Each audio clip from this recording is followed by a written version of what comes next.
I do work for the federal government. I'm affected by some of these things, but I did vote for Trump, knowing I'd probably lose telework, knowing it probably would hurt my own employment potentially. We need to stop treating him like a baby, dude. Like, he's the leader of Well, the country. and it's not that I treat him like a baby, but like, I only had two choices. Even though I had no knowledge of these events, ultimately, I'm the president of the United States, and the responsibility is on me. Could you imagine him saying something like that?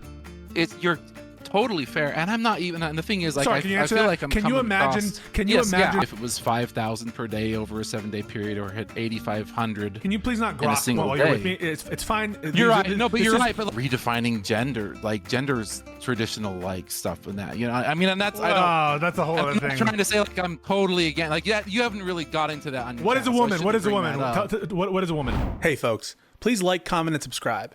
And make sure to check out my newsletter. Information is in the description. Yo, what up, New Spin? How you doing? Hey, not bad. How you doing? Doing well. How can I help you? Well, I was talking about the bill, and we were getting into that discussion. Yeah. And I just thought it'd be good if I could actually say it out here, like where I don't sound like crazy talking those little chat windows. Because I don't actually feel like everything in the big beautiful bill is perfect at all. Mhm. I just think it's really hard to come in and see like one side always being so defended so vigorously, when I really feel like both sides have been kind of playing off each other and doing the same BS in just a different way.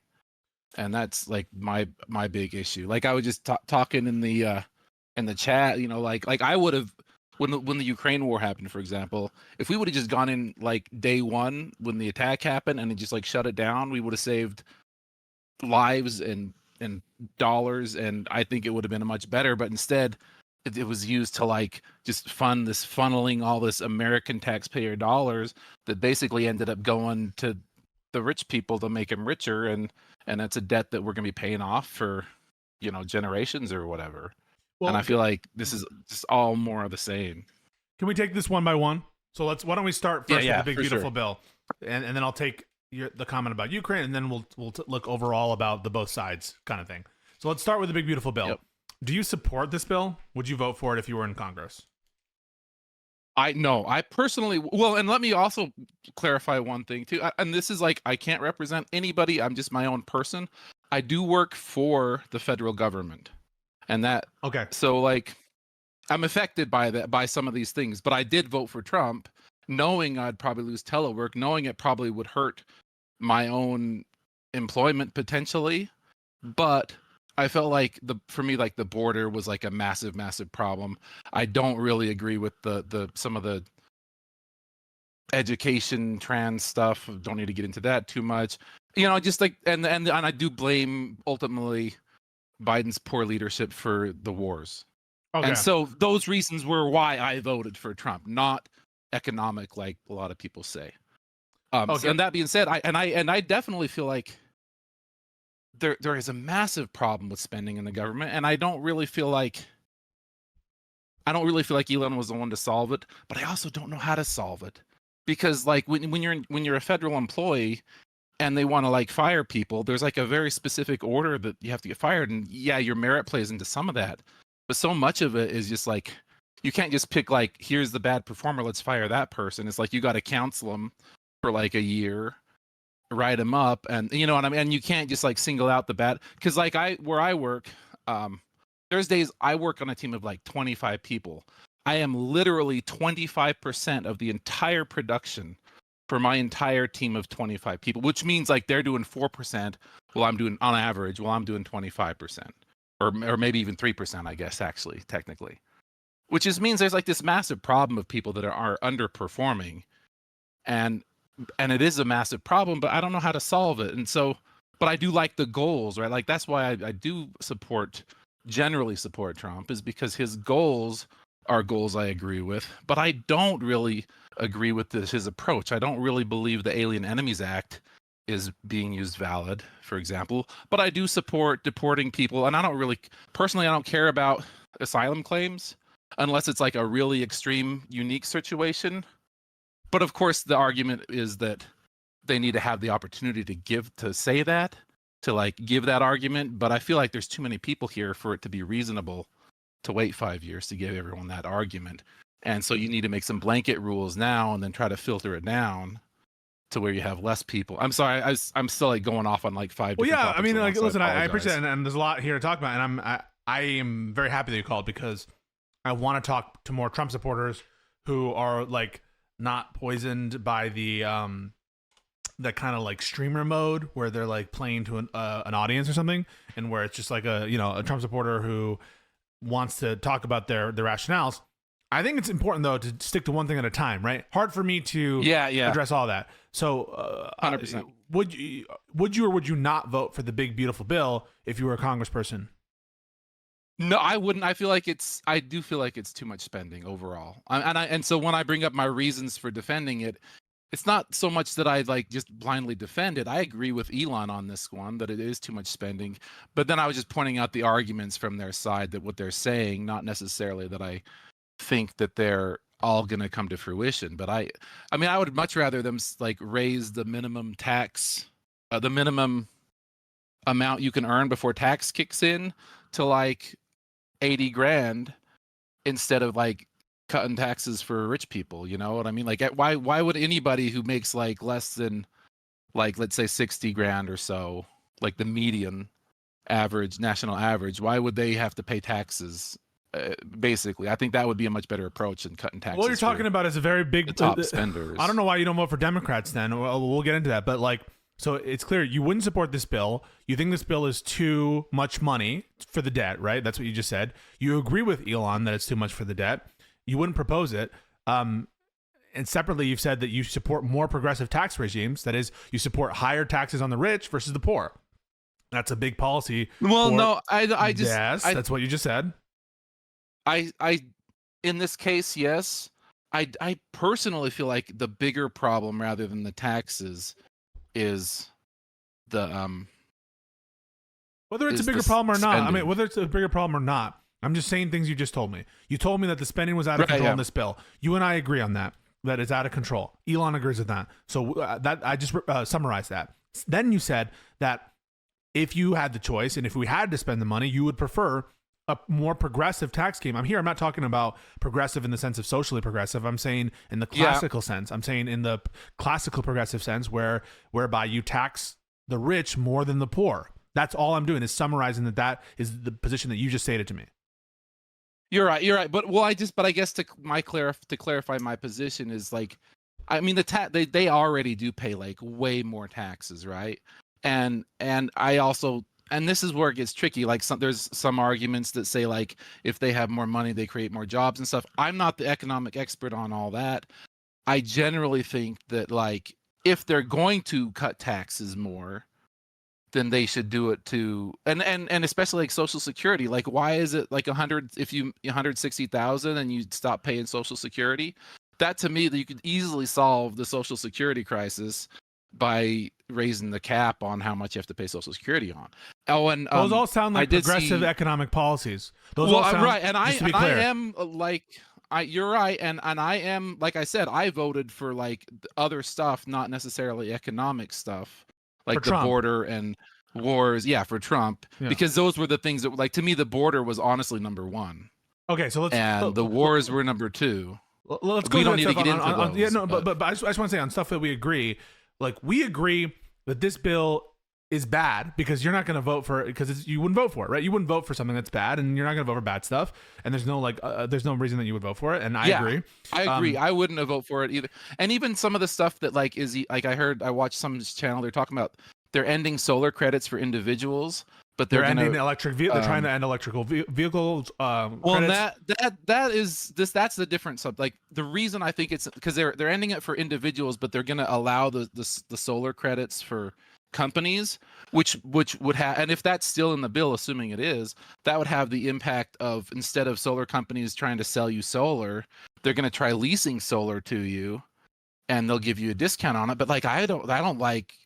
That's like supports the business in their terms of like their, I would rather buy something and own it rather than and get a solar credit myself than I would like lease a solar system from a business to save like, $5 a month on my electricity bill. That seems like you're identifying an area of the bill where there's pushback from Republicans even on some of the provisions of the Inflation Reduction Act that increased America's competitiveness, where it's really important to vis-a-vis China and other places that are investing in green energy, which not only is it good for the environment, it's just like it results in better products. And the proof is in the pudding. Like, when we need to be very competitive in these industries, and some of what you're pointing to is stuff that they're targeting, and at a time when America needs to be the most competitive in these various industries, and we need to massively encourage it among individuals and even among corporations, I would argue. But like, okay, we both agree we would vote down this bill.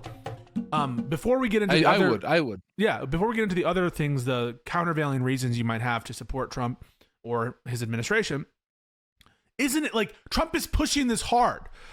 This is his like first big piece of legislation. He's pushing it super hard, and he's pressuring Republicans like Thomas Massie and Rand Paul, who are saying it's too much spending, to vote and saying they should be primary, going out against them. That's shit, right? He's being a shitty leader. Well, I think that's his how he operates, really. I know that's how he operates. Necessarily. And like the thing is, like with Trump, it's like that I don't know, you probably heard it before, but the people who like Trump don't take what he says literally, but they like take him seriously, where people who don't like Trump take everything he says literally. I don't know if I'm reversing it, but they don't take him seriously, not literally. Yeah, and like I like when I hear him say a thing, is like, so he's saying this, but I think he actually means. And I think when it comes to this big beautiful bill thing, right? Because I'm not saying that he's like some mastermind and he knows exactly. I think some of it is like he trusts people to do things for him, just like he did in his first administration. And those people aren't as good at doing the things as he thinks he is. Of course, he doesn't necessarily have anyone else to do it for him. But I think I don't even know if he knows everything, all the bad things that are in the bill. People are probably trying to point out to him. But I think at some point, he's just the kind of guy who's like, okay, here's my bill. The buck stops with him, right? If there's a bunch of stuff he doesn't know about and he's getting bad advice, that's ultimately on him. And we need to stop treating him like a baby, dude. Like, he's the leader of the country. And it's not that I treat him like a baby, but like, I only had two choices, right? And at least he's like a leader, and he actually, like, I feel like he'll own it if it's a bad choice. Really? Have you seen him? Have you seen him take responsibility for anything in his life? The most minor thing. Has he ever taken responsibility in a way or apologized publicly for something, for anything?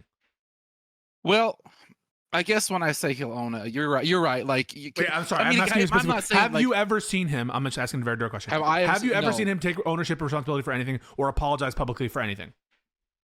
No, but I also haven't seen him. Like, I lived in Germany his entire first administration, except for like right at the end there. So it's a little tricky for me to like. I'm not the expert on everything Trump has said and done. He's been in public life. He's been in public life, and that's what a bad leader does. A bad leader blames everyone else. A bad leader never takes responsibility. That's no leader. That's a child. Well, you valid points, very valid points. You're right. But I guess so when I say he's a leader, it's not so much in the sense that he is an example or that he. But I feel like he is. How do you put it? Like he has the authority to actually, just the fact that he can like say this is what I want to accomplish, and then he's like doing everything he can to accomplish it, and he's like sticking to his guns. Now I don't want him to like violate the actuals, and I know you're going to say that he already has. Yeah. I'm not saying that I'm okay with him violating the courts or whatever, but I am fully okay with him challenging and pushing back on the status quo, because basically Congress is like the biggest lame duck in the government, and if they're not going to step up and actually pass laws that fix and like help the executive branch do their job, then somebody has to, and that's where I think Trump is. Yeah, but that's not the way, right? Like, he's overstepping. There's no part of it. But so we need to respect Congress. If Congress decides not to do something, that's as much of the will of the American people as when the Congress decides to do something. So, but it's not necessarily that they're not deciding not to do something. It's that they literally can't. It's like we have voted for a lame Congress, and especially because we keep voting for the same stupid people who keep doing this, making the same stupid things, and they're just sapping America dry. And when we should really have, and I don't know how you'd get this, but the term limits and restrictions on maybe security clearances once you leave Congress, restrictions on companies you can work for, restrictions on the kind of investing you can do while you're in. I mean, I think all that would be way more important, honestly, than like anything Trump could even possibly do in his term, unless he, I think that would. I want to focus on what you just said, right? So, because I think what you just said is arguably very dangerous. So I agree, for example, that the border crossings have dropped precipitously since Trump has taken office. I believe that has happened largely as a result of illegal conduct. And you could argue, and I would agree, that Congress has been way too passive on immigration when the American people have said for a long time, we need major immigration reform. And I agree. We need major immigration reform and congressionally enacted. By the way, in previous times, Trump has said as much, that we need Congress to address the issue. And so, and you just said, for example, well, sometimes, we elected this lame duck Congress that can't really do anything. And so in those instances where Congress is just at loggerheads, we need a president to come in and just do stuff anyway, right? And just challenge the status quo. I think that's exactly what we don't have. We don't have it. But we don't have a president or a king, sorry. And if Congress is being flaky, if Congress is not doing its job, the president can't just make new law. The president doesn't get to decide to break the law. The one thing that you mentioned in immigration that you didn't agree with Trump on so far is the Alien Enemies Act stuff, where he's clearly violating the law, as said by the Supreme Court and other courts as well. So I just don't understand why. Why do you think it's good leadership? And I'll give you three things and I'll let you have a big response. Why do you think it's good leadership, A, if Trump is like not informed about key things, which is something that you said and implied initially? B, why do you think it's good leadership if Trump just like never owns up or takes responsibility or apologizes for anything? And C, why do you think it's good leadership for him to go beyond his authority and just break the law when Congress is being inactive? I'll let you take any of those. So the third one is the one that really like I can actually answer, because some of the other ones, like I don't really have a great answer for B. I'm not the expert on Trump. And like the truth is, like every politician pushes blame, and it's like not like this like Trump unique thing, right? Like that's kind of just politicians in general. Trump is just a little bit more direct about, and he's a little bit more honest about the way he words, presidents before have owned mistakes before. Presidents before have apologized. Presidents before, it is true that politicians oftentimes will pass the buck, and it's disproportionately more malignant narcissists, but Trump has never once in his life apologized for something publicly. Never once in his life taken ownership of some problem that occurred, or some some issue that definitely occurred, or something illegal that happened. Never once has he ever, to the American people, owned up and said, the buck stops with me. Never once, not even in a platitude way. You can't identify one. You can't even think of one.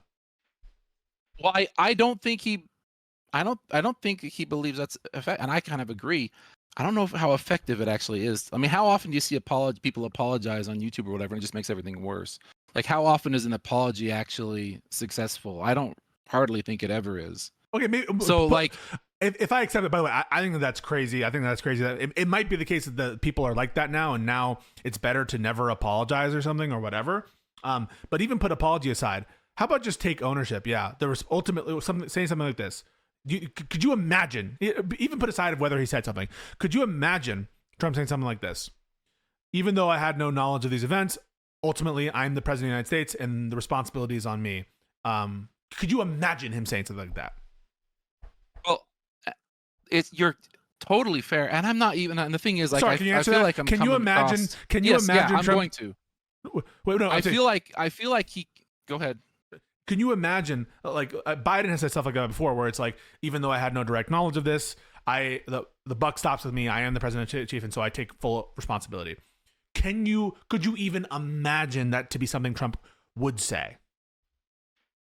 I don't think that he could say it at all, because he's not like he's he's been attacked, and I'm not saying that it's all unjustified. I don't, we could get into like a lot of different specifics, but like they have. So so let me go back. I lived in Germany from like 2006 or something until 2019. I was there for a long time. So when he first got elected, I was in Germany. I came back. I moved back 2019 from Germany. Long story, doesn't matter. But like when I got here, the thing that I was just like I thought was like just crazy was how polarized and how like everything. My dad was like a Democrat and my mom is Republican, and so I heard like both sides of like the news and stuff in the background everywhere I went because I moved in with my parents when I moved back.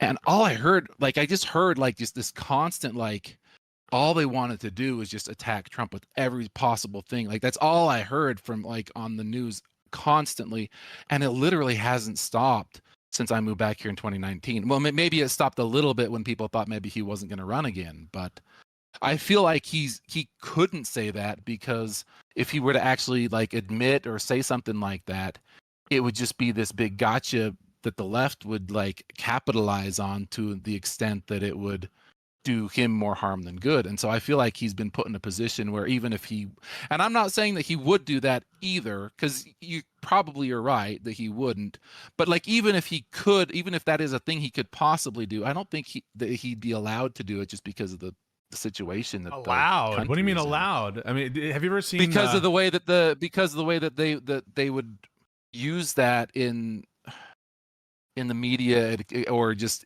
use that in discussions and use that to further push the whole anti-Trump messages. Well, you're saying they're doing it anyway. You're saying they're doing it anyway, and right. Have but then a bunch of people on the right. If he's like, actually admitting it, then it just gives them more ammunition. For example, he could say something like this with respect to the COVID response. If he says something like this, now no one could have known what's going on. This is the worst pandemic we've ever had. We didn't have full information, but ultimately I'm the president. The buck stops with me, and so I have to take ownership of our response. You think that he would be eviscerated by the media for saying something like that? Yeah, I think anything he said, because like literally that's what I've seen is like every single thing he says gets used against him one way or another. Like it doesn't matter. If everything he says gets used against him, if everything he says gets used against him, I don't know what would stop him from actually showing some spine and some balls. And man to man, do you think he feels it? Do you think he ever feels the weight of the awesome responsibility that you can look him in the eyes, right? You see him in the eyes. You see the way he comports himself. You see the way he holds himself. You see the way he talks. Does he strike you as a person who is genuinely wrestling with the awesome power of his office and feeling the weight of the authority that he's been entrusted with? I think he's too narcissistic to actually like allow that to like if like I feel like he's like sees himself as like one of the only people who would actually be capable of that, and so he just resists the idea that could possibly pressurize it, like put so much pressure on him. I'm asking you, like man to man, do you think that he's actually considering and thoughtful about the power that's been entrusted in him and wrestling with like how to grip it and trying genuinely to do his best for the American people? You think that that is something that you see in him, that internal struggle? So I do think ultimately he's trying to do good for the American people, but I don't. Why? Well, I mean, for one, I guess a lot of people agree with that is what he's doing. Well, I don't like the idea that he has some. Do you think Biden was trying to do what's best for the American people? Not as much. Why? Because because of certain well, and and I'm not, and maybe you can make this argument on both. I mean, you can make this argument on both sides. They're both profiting both themselves and the people around them very much. And I felt like, and I noticed it with Biden in terms of like the war was a major thing for me. I really did feel like it was a kind of a wealth transfer where they were funding, basically funding the war was taking money. Let's not get in. So maybe we should get into that. Maybe we should get into that. But I just want to put a fine point on it. You did just say you thought Trump is trying to do what's best for the American people, and you said I do. So I'll ask you: do you think Biden was trying to do what's best for the American people? I don't know. I mean, it's like because there some of the allegations against Biden that are still kind of unresolved is like the whole, and I'm sure that you guys are like just the way like I think it's crazy that people talk about like the Russia collusion thing with Trump. I'm sure that if I talk about like Biden and like his dealings and Hunter and all that, you guys are just like immediately throw that out the window. Well, no. Like, I'm happy to consider. I'm happy to consider all the Hunter Biden, Joe Biden allegations. I'm read into most of, or if not all of them. So let's get into that comparison. Let's start first with the Qatari airplane, $400 million plane to be retrofitted, spent by given as a quote unquote gift to the Defense Department, supposedly.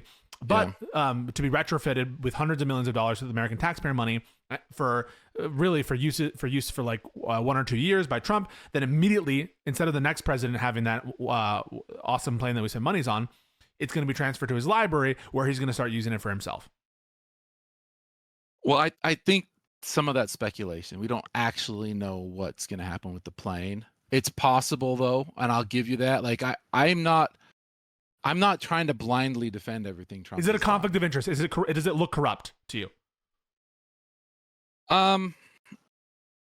Yeah. Well, obviously it has some Ukraine gave level of appearance of corruption. So to be clear, if right? Ukraine gave $400 million plane, if Ukraine gave a $400 million plane to the Defense Department, and where Joe Biden says publicly, "Yeah, it's going to go to my presidential library after I'm done in office," would you say that looks corrupt?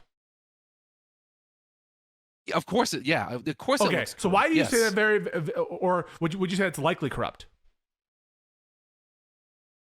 Well, because I'm not the one that's there and that's dealing with the Qatar people and having that conversation. No, I'm asking Ukraine. Hypothetical Ukraine. I'm asking hypothetical Ukraine. If Ukraine gave a $400 million plane to Biden's DOD, which was to be transferred to Biden's presidential library, would you say that that's likely corrupt? Well, so it is speculation at this point that it's what's exactly going to happen with the plane. No, but right? no, it's not. Sorry, the plan is not speculation. The plan is stated by the Attorney General. Oh, the plan exists. It's already in the possession of the government. The plan is not disputed in the sense that the stated plan is that the airplane be transferred to the Department of Defense, that they retrofit it with hundreds of millions of US dollars, and then after President Trump's term in office, it's going to be transferred to Trump's presidential library. That plan is the official plan as stated. So I'm giving you a hypothetical now. I'm not giving you the case of the Qatari plane. I'm giving you the hypothetical of a Ukrainian plane, $400 million in value, given for free as a quote unquote gift to Biden's Defense Department, with the plan to then transfer it to Biden's presidential library after his term of office and not to be used by the next president. I'm asking, would you think that's likely corrupt if that story came? Well, I would say it's a good start for paying us back. No, I'm sorry. No. Would you say I'm asking you a specific question? But no, I know. I'm sorry. You're right. I'm making a joke on it. No, of course it sounds like anytime getting a plane, like that from another country. Of course, there is the high potential or whatever of. I know. I know what you're saying. I wouldn't defend it, but I personally, I haven't seen. Would you say it's likely corrupt? I'm asking you a hypothetical. The hypothetical sure. I'm asking you is about a hypothetical Ukraine plane given to Biden's DOD and then transferred to Biden's presidential library. In that hypothetical, would you say that is a likely corrupt? Assuming that when you say presidential library, it means that he can use it as if it's his own, then yeah, of course. Okay. Would you say the same thing about the Trump plane deal, given what we know now? Yeah, if it ends up in the library and he can use it as if it's his own. Whoa. I'm saying not the news comes out that that's the plan in the hypothetical for Biden. His term isn't over yet, but the news comes out while he's in office.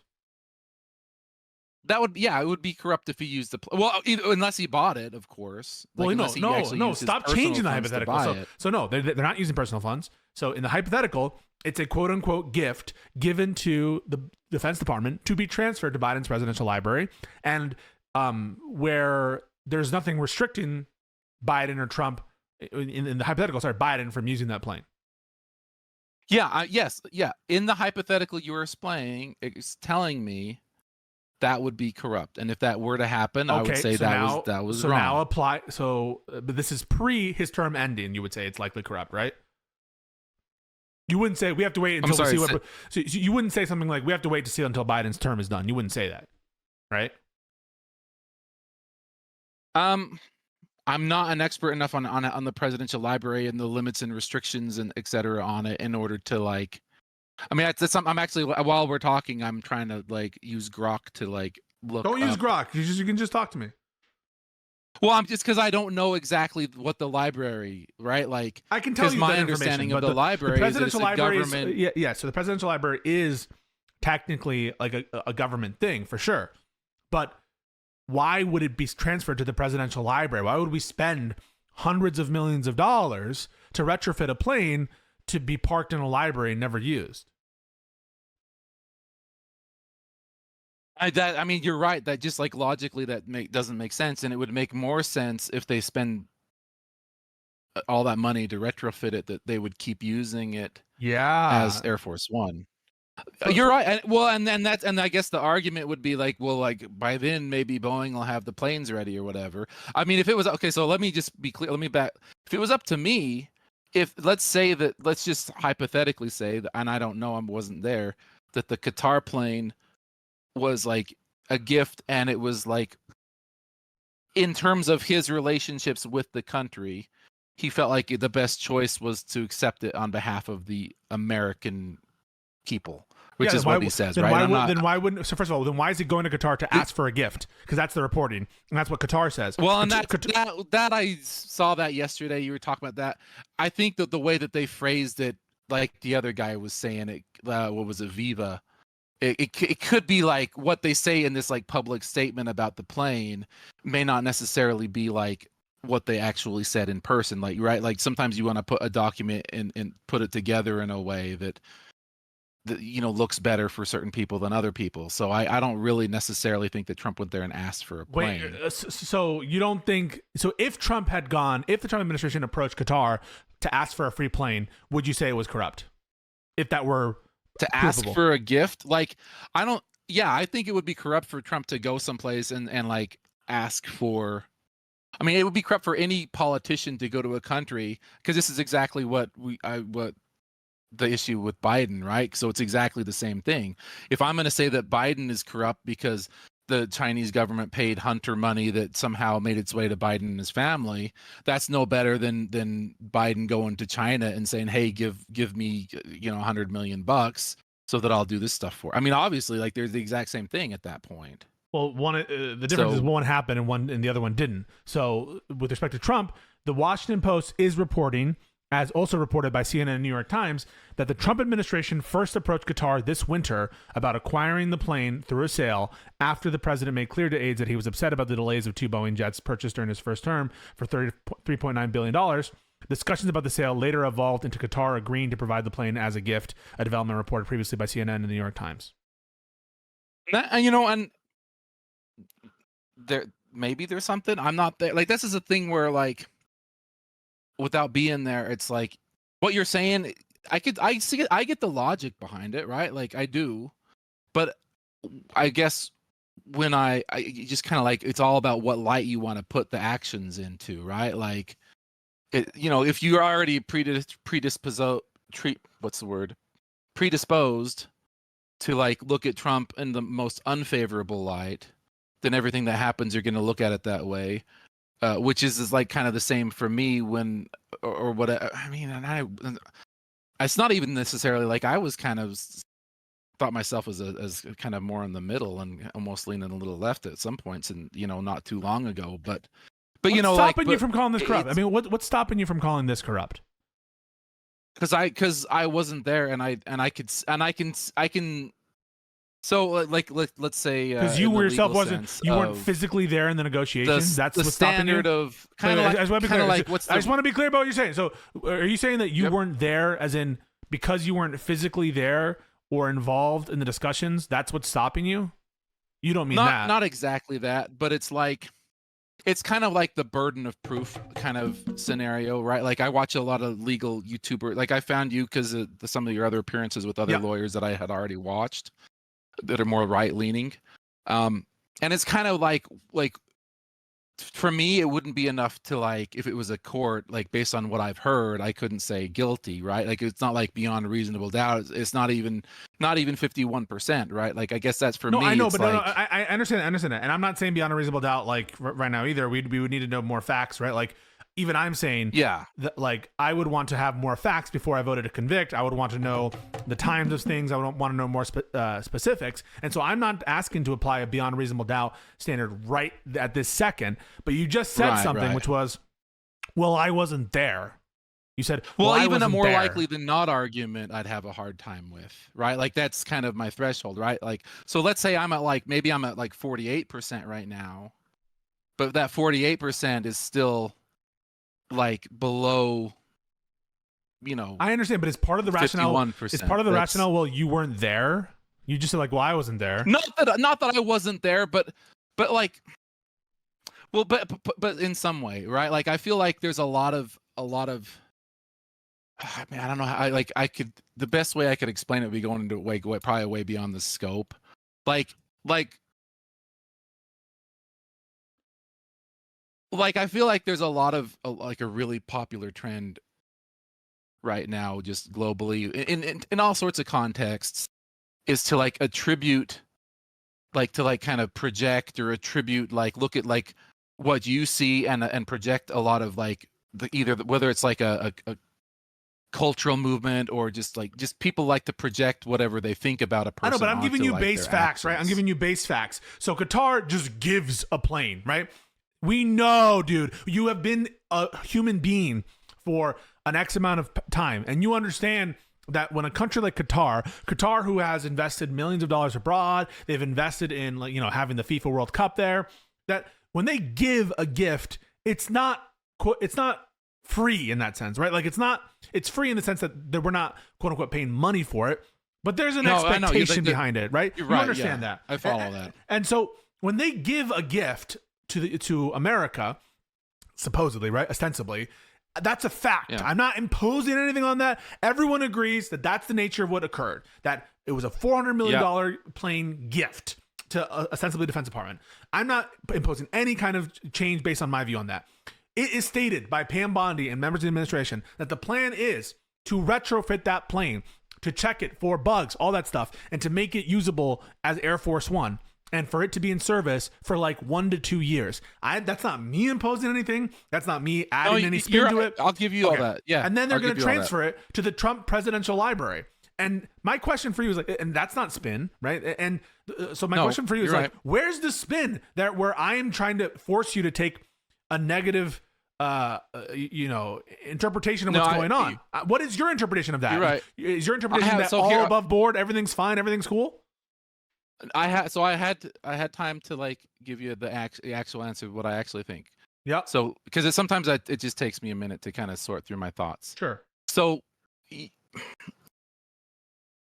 I know that under Trump's last presidency, a major thing he focused on was I think it's called the Abraham Accords, and I don't know exactly what that meant, but the general idea was that he focused a lot on trying to bring peace to the Middle East. That's my understanding, at least.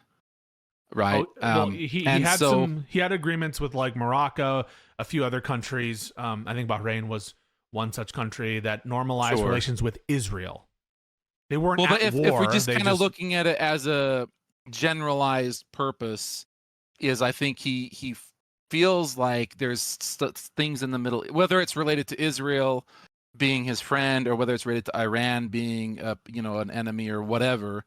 I think that he has he also has business interests with the Gulf states, that maybe that's possible too, because I mean, I definitely don't like this. It's not that that's possible. Wait, no, it's not that that's possible. Yeah, it's widely known that the Trump family and the Trump businesses have financial deals with the Saudi states.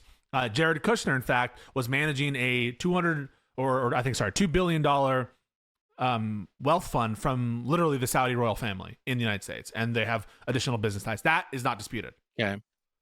That's fine, and that's fair, and that's fine.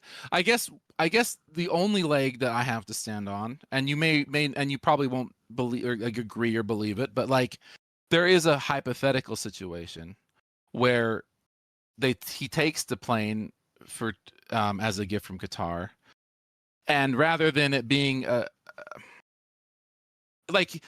so my premise is that he's negotiating with Qatar. He wants peace in the Middle East.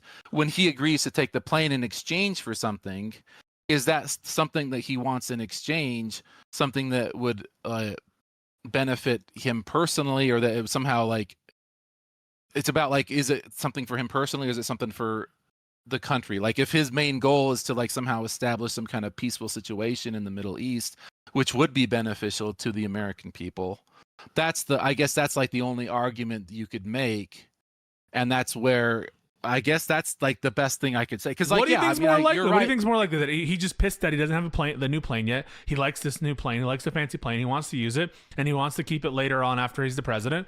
And so this is what he wants, or that this is the free plane is integral to peace that's going on there, or he thinks it's really going to help it out. Which do you think is more likely? I'll ask between those two. I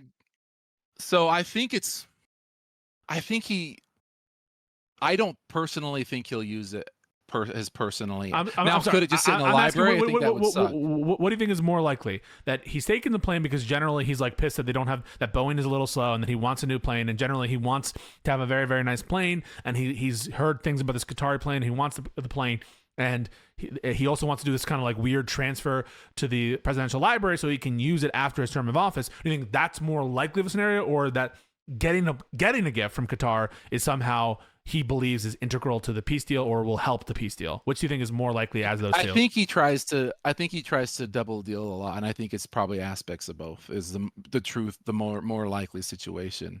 Although I don't necessarily buy the premise that he'll use it personally after if it goes. Why wouldn't you buy that premise? You think he's more likely to just let it sit and not use it ever, and just and in which case wouldn't you be pissed at him for spending all this money on a plane that is never going to be used except for 1 or 2 years? I'm not the expert on the library. I know that like it would probably need some kind of, there would be some legal barriers and other things to overcome for him to use it. So what's your personally? What are the reasons? So. What are the reasons you think he's likely not to use the plane after his term of office ends? I mean, so likely not to. I mean, if he does, that would be to me. No, you said something else. You said that red flag. You don't think he's going to do that. So I'm asking, what makes you think he wouldn't do such a thing?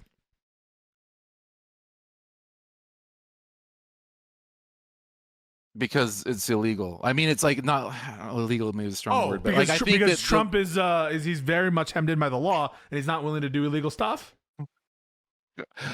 We don't need to get into that whole conviction, which is was pretty, they invented laws specifically, reinterpreted. If I were to say that about Biden, if I said, of course Biden didn't do that, it would be illegal to do that. So that's why I think he wouldn't do that. But like the premise of the one actual conviction that he has is it's like there's no way it'll not get turned over and appealed because it was such a bad I'm asking why do you think that Trump? So first of all, they've already admitted that they broke the law for Kilmar Garcia, so we can put that aside.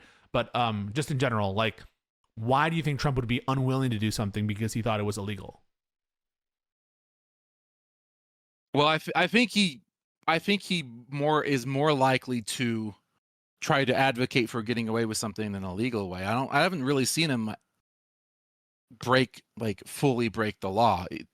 Like the Garcia is complicated. They say administrative error, and now that he's there, the court really can't. And this is a whole other thing to get. But the court, literally, the court cannot order him to enter into. So what you think is most likely? So just to be clear, what you think is most likely?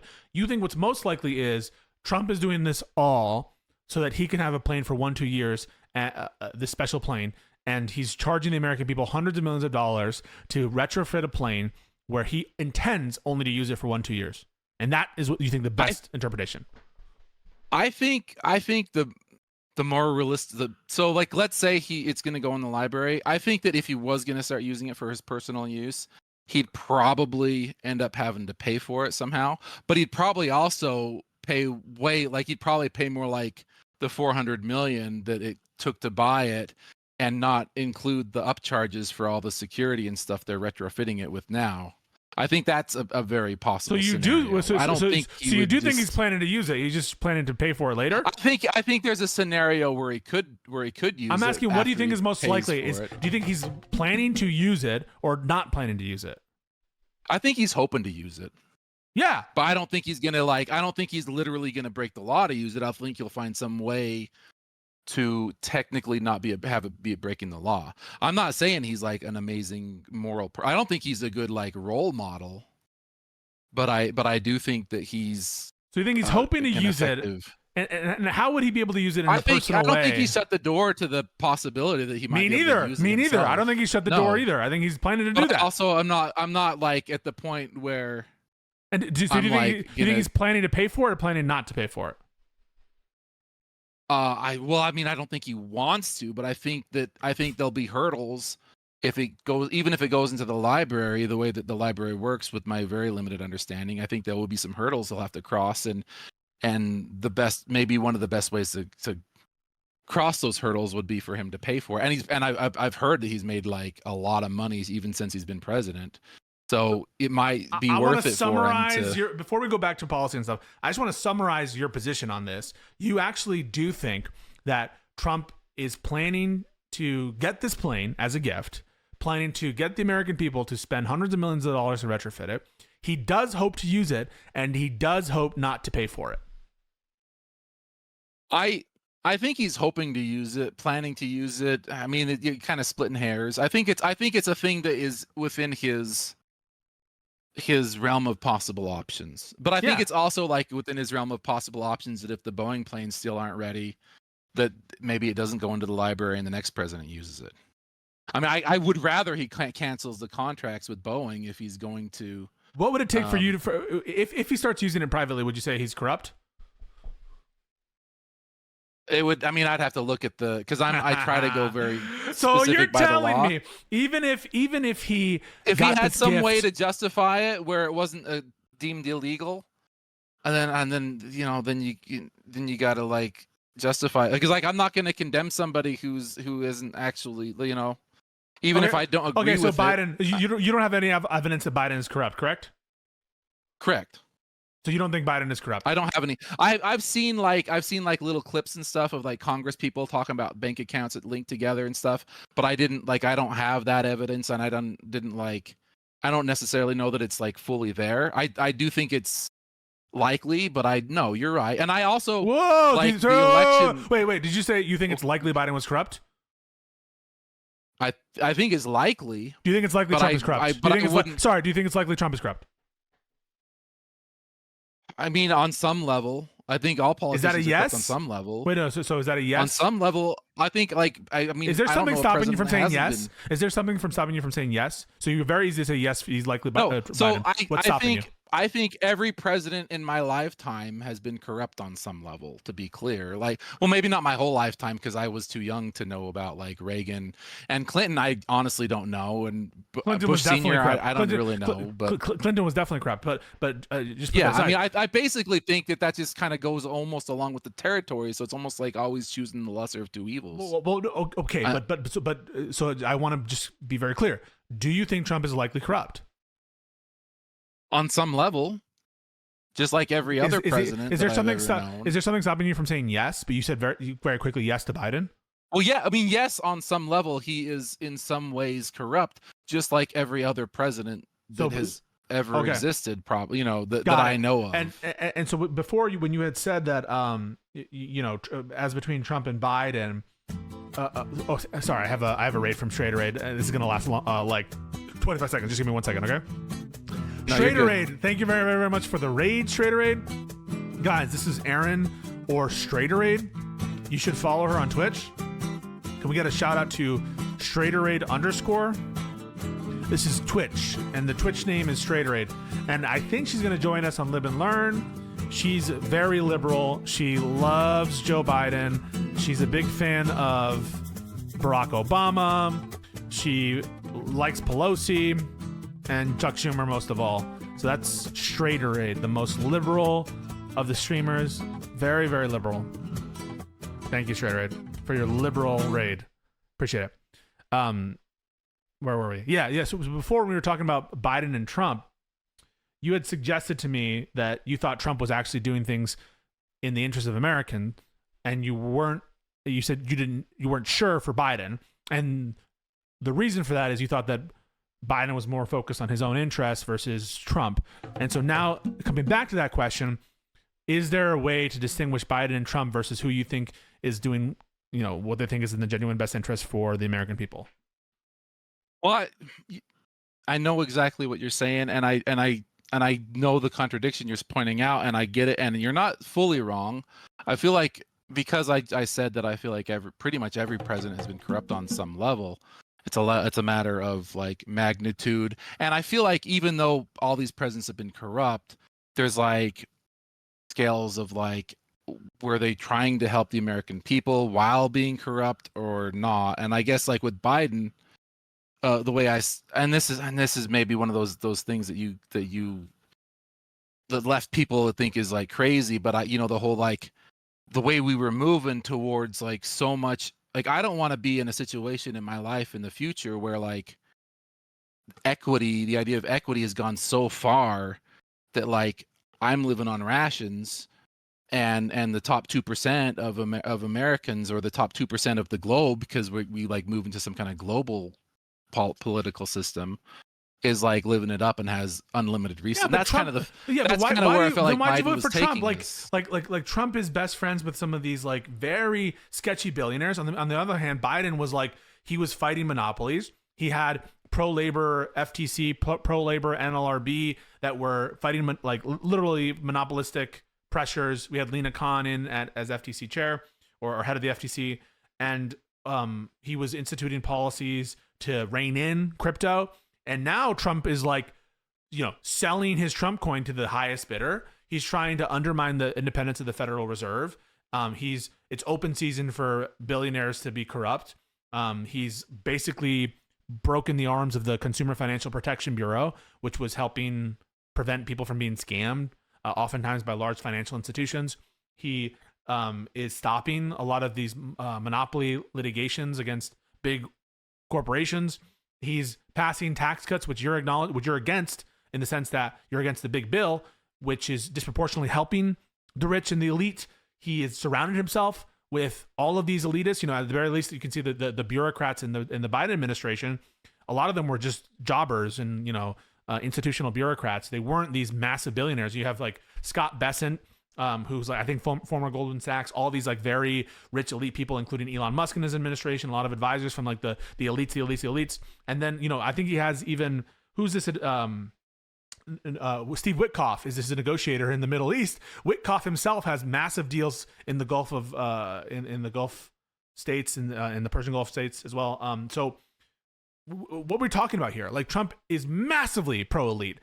He himself is a billionaire. And so in what sense are you really worried about Kamala Harris, whose only representative has been the American people as a litigator, versus Donald Trump, who's in bed with all of these billionaires and giving them high positions of authority and removing all of the regulations that are bounding them in, and selling himself and his cryptocurrency to the highest bidder, inviting the highest earners in the crypto coin to Mar-a-Lago estate, and having all these corrupt dealings. I mean, in what world do you think the Democratic candidate is like more prone to top 2% level domination than Donald Trump? The border. So the border is why. So the border is why you think the Democrats are so much more pro top 2% than Donald Trump, is because of the border. Yeah, because like all the things you say is just like all the stuff that's always been happening anyway, right? Like that's just like the way of, and it sucks. I'm not saying that's good, but that's just kind of like the way of how it's been my whole life, right? Like the rich people get richer, right? But like when you start bringing in a whole like a new alien object into the mix that totally rebalances the bottom level of people, which is exactly what all like however million people came in, then the top is still going to do what the top's going to do, but then when the bottom end up having to compete with like twice as many people or whatever, then that's where the rebalancing just gets out of control, and then there's not enough resources for all the people on the bottom. Who told you this? That's just it's not like exactly that I was told that. It's just like the conclusions I've come to from various different sources and things. That's just kind of like the general idea of what I believe. We've had these immigration patterns all of our country's history. They said the same shit about not on this scale though. Proportional to the amount of the country, yes. So proportional to the size of the country. So proportional to the amount of the country when we're still like so I guess this is where like you get into like the era of, I guess, the world, or the era of politics. Like I play video games, right? And video games went from being this thing where like everything is like like World of Warcraft. You're exploring the world. You're this brand new person, and you like, don't really care about like getting to the raid or whatever. You're just like playing the game everywhere, and you're just enjoying being part of the world. Is how it used to be. But now, if you play World of Warcraft, it's all about like the end game and like absolutely min-maxing everything. And you look at consumerism, and like they've got like the idea of selling everybody products down to such a science that it's like everything is like overboard now. And so like when you introduce all these a false set of goods from people who want to convince you that immigrants are the source of this problem, when really it's the fat cats who are taking advantage of your fears and your prejudices. I have to say, this is my opinion. You can respond. I'll let you respond. To point you in the wrong direction and to make you think it's all the immigrants, that they're the cause of all these problems. We've had massive immigration waves over the course of history. We've been fine. They said the same thing about Chinese immigration. They said the same thing about Irish immigration. They said the same thing about Italian and German immigration. And it didn't turn out. We didn't have this, it's actually been borne out that I think on net over time, this immigration is beneficial. We have a fertility crisis in our world, in which, and also in a situation in which we have massive low unemployment. So our unemployment rate is super, super, super low. So it's not like people are competing for jobs. We need more people to fill those jobs. And so right now, the labor market is needing more people to fill those roles and fill those jobs. And so it's not this case that this is an anachronistic vision of immigrants who on net are positive for the economy overall over the long term. And so your life right now, you have now a more secure border, in the sense, even though it was brought about by illegal means, in my opinion. Has your life gotten better? No, because I live in Utah, and Utah hasn't really been affected by it, to be honest. But that also plays into, and this is why at some point we're probably going to hit some kind of place where the fundamental thing below all this is going to fall apart, because all these things that you say about like jobs and all this stuff, like as somebody who grew up in Utah, and Utah is like one of the most successful states in the country. I mean, for their size and things, right? Like some of the best education, some of the best economically, etc. And a lot of that is because they're probably one of the strongest nations in the country when it comes to like maintaining traditional family values. So your life hasn't been made better. Your life hasn't been made massively worse or better because of immigration. Fair? No, but it was like a major concern that I felt like was going to lead to something, right? Like Utah, so far, like Salt Lake is basically a place I don't even go anymore, because it's like crazy there. Crime's way higher than any place else in the state, and just in general. And I live far enough away from that I don't feel like it totally impacts me right now, but it's still a massive concern that and I'm not like, and it's not that I like am against people coming here legally and stuff. Like I actually married a German. That's why I ended up living in Germany for so long. So it's not like so what's your problem with illegal immigration? Is the problem with illegal immigration the fact that it's illegal? Yeah.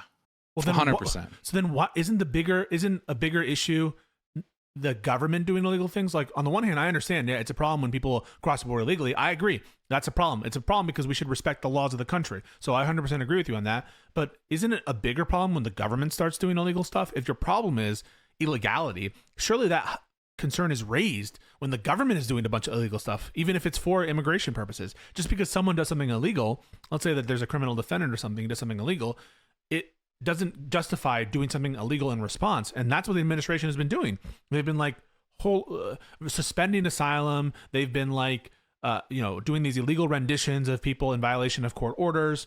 To say nothing of, the Kilmar case. They've been now instituting policies against the First Amendment for people who are here on like green cards and stuff like that. So why aren't you just as concerned if the problem is base illegality with the illegal conduct of the Trump administration vis-a-vis immigration? If you're actually in favor of more immigration, right? You just said like you're in favor of immigration. You just want it done. Not legally. more. No, I'm not. I'm in favor. Ultimately, I'd be more in favor of embracing traditional family values and having more kids and going back to that kind of life. And it works in Utah. Like my nephew, he's just literally getting married. He's like 22 and he's marrying an 18-year-old. These Central Americans, that's like normal in these Utah, Hispanic people. These Hispanic people are like all Christian, right? They're all like Catholics. They're much more socially conservative than people think, right? A lot of them in the second generation become Trump supporters. Hispanics have become more... yeah. It's not like there's any like one particular group of people or whatever. It's just like the massive numbers and the lack of like control over it and the lack of like proper vetting and everything else.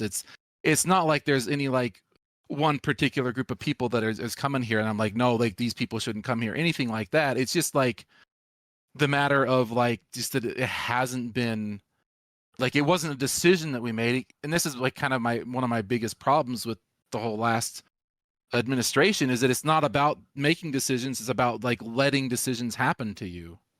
And that's kind of like what I felt like defined the entire last administration, was like that they just sat around and let things happen to them. They had more deportations than Trump did. They were deporting under tons Biden of people. Yeah. Well, they let. I mean, if you're looking at like the net, they let? I mean, what I'm pretty sure do you mean they let? What do you mean the by net? they? The net. They let all the people in. What do you mean they let them in? What do you mean by that? The Biden administration let. I know Obama deported. What do you mean by that? I'm asking you to clarify what you mean by your term. What? When you say they let them in, I'm asking you to clarify like what they you opened mean. the borders and I saw like when you say they opened the border, are you saying that they requested that they come in? Are you saying that they moved some physical barriers when people had crossed the river and were legally in the United States to apprehend them? What do you mean by that? Whether it was a physical barrier or not, I don't know. But I know that as soon as he became president, and like even before Afghanistan and everything, you saw like all these like big, massive mobs of people coming into the border over the river. And so just I don't know. So he took over when there was COVID, and they had instituted Title 42, and there was not a big immigration wave until like after some of the COVID measures had ended, and then there was a really big immigration wave. But they were excluding like everyone at the border with using Title 42. There were a million plus exclusions at the border under health authorities. They weren't just letting people in that way. You've been lied to. So you're saying that Biden didn't let millions of people come into the country illegally? Is that what your argument is? Yes. If what you mean by let in is they wanted them to be here and they invited them in and they were doing that on purpose to have more people in here. If that's what you mean by let in, right? When someone says let them in, what they're suggesting is that the administration wanted these people here. That's what you're suggesting, correct? Well, I mean, is that what you're suggesting? Yes or no? Is that what you're suggesting? Yes or no? They wanted them here. I think there's stuff that backs that up. What backs that up? The app that they created to basically. What is the app? Rather than going to the border, I don't know what they call it. I know they repurposed it. Trump has repurposed it into like an app where you can volunteer to go home. But before that, it was an app that people could basically request to come in, and then they would fly people to a location. Do you know what they were trying to do? I assume that they were bringing them in and giving them like some future date for an asylum hearing. So the law is you can present yourself at a border for inspection and admission and claim asylum. Were you aware that was the law? Okay. Now, yeah, it's the law, but if they can't see everybody, that doesn't mean you just like let them in and hope that they come to the meeting 5 years in the future. So that's where I don't. So what do you mean by that? So if someone comes, I mean, what does the law say? If does the law specifically say that if they can't be seen by an immigration judge or whoever has to see them, that they should just be let in and like given some appointment like 6 years in the future so that they can finally get heard on their asylum hearing after? So there are certain provisions by which an individual who applies for asylum that another country can hold them for some time, but that's subject to a bilateral agreement with that other country, in this case Mexico, and is subject to also the capacity of this other country to hold them. And so it was the case that there's never been the amount of capacity needed or the diplomatic goodwill in Mexico to like hold all these people. And so the answer is, if you're applying for inspection and admission into the country, and if we don't have the resources to hold you, and if another country doesn't have the resources to hold you, what do you do to follow the law? I'll ask you, what should you do? I just say, no, you can't come in because we don't have the space to, like, if you want to come back we'll give you a date, but you can't come in until you get your date and you get your hearing. Like, I wouldn't just let them in and hope that they come to their meeting 6 years in the future. So that, because that's like literally America taking on. Well, how is, I mean, if that's so, what does the law actually say if they can't be heard on an asylum thing for like 5 years? I doubt that the law says let them in until they can go to their hearing. No, in many cases, think it's that specific. In many cases, they're subject to mandatory detention. Okay, and if the prisons are full, yeah, that's the question. I mean, like, yeah, that's the question. This is the thing. Like, if the prisons are full, then obviously this is where it kind of goes back to the beginning of like Congress then needs to like write a new law, and if they don't write a new law, then that gives the president to interpret the laws that exist best way possible. So where's that, by the way? So where is that? Not where the president can change the law. Force. The president can change the law when Congress doesn't give them enough money to have enough beds. And also, by the way, Biden tried that. Biden did try that, right? Biden tried to get a bipartisan border bill to increase capacity. I guess. But what do you mean? I guess there was a lot of problems in that bipartisan border bill too, though. I mean, like that was the kind of the problem with the bipartisan border bill. Name one problem. Did it let more people in when like most Americans didn't want more people in? What do you mean they let more people in? What do you mean by that? Like, giving them more beds means like acknowledging that they should be there. So there's three solutions, like acknowledging right? That they have a place there are there. three solutions, right? You can either put them in Mexican custody if they're not a Mexican, right? Subject to remain in Mexico, right? Or you let them in. Or you let them in and hold them, or you let them in and release them under their own recognizance. Those are the three options. Or you just don't let them in. No, under the law, those are the options. Well, but like, if the law doesn't specifically address if there's no space to put them in detention, does the law specifically say they have to be let in under their own recognizance, or is that the way that Biden chose to enforce it? No. So you're either put into immigration detention, the law requires, or released on their own recognizance, or does it actually say that? I mean, is that in the law? Released on their own recognizance? I can't cite to you right now the specific provision of law. They're supposed to be, some of these are supposed to be subject to mandatory detention, and there's a lot of discretion in the law for the immigration officer to put in, limitations on their detention and that stuff. But yes, when you are presenting yourself at the border for inspection and admission, and you're applying for asylum and you meet a certain threshold, you are supposed to be let into the country pending the determination of your asylum claim. Yes. Is that the statute, like the congressional passed statute, or is that the interpretation of it? Yes. Well, I mean, if that's what it says, then that's what it says, and that would make what Trump is doing illegal right now. Well, I would agree with that. I get the argument there. No, but we're not talking about whether Trump is doing something illegal. I agree. It's about whether Biden, quote, let them in. Well, the fact that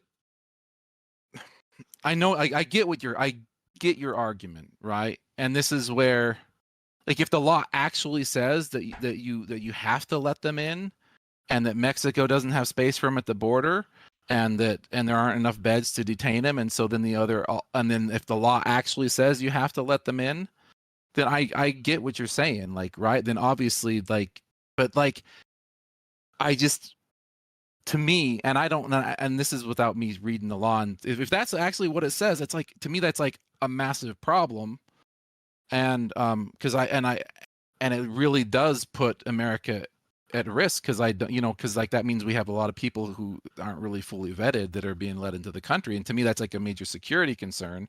And so if that's what the law says, then I would still try to lean towards, if it's like that major, like that, I'm not, maybe major, I was going to throw out the word major question, it's probably not the right word to use, but it's like that's like on such a scale that goes like above and beyond what would be like so reckless to let that many people into the country, millions and millions of people, that like if that's what the law says, then it's like it's like a crisis, and I don't know what I would do. This is how it works. When you're at a border, when you're at a place for inspection and admission, you're in the United States, right? You understand that?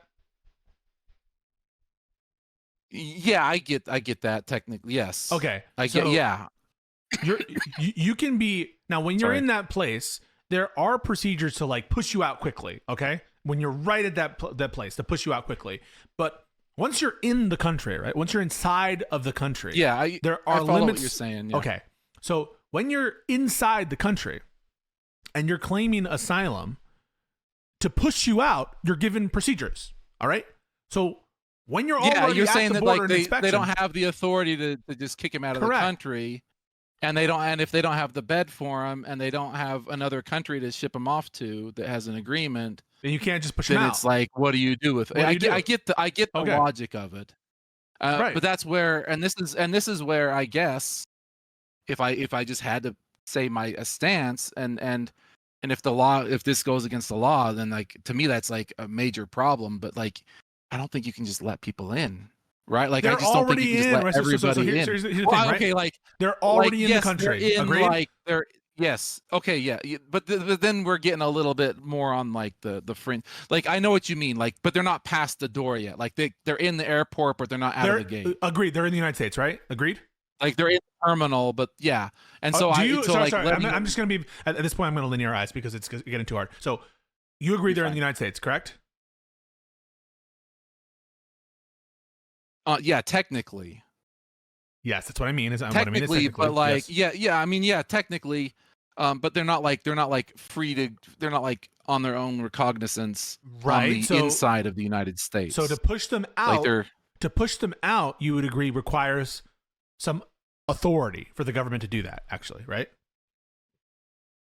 I get your argument. I do. Like, I know what you're saying, and like, yeah, no, you're right. Like, I get what you're saying. Like, you win the argument. Like, because ultimately, you're right. Like, you're saying that they don't have the authority to make them leave, and therefore the only option is to let them in because that doesn't require they're already that they don't have. So let's go back. You agree they're already in the country, right?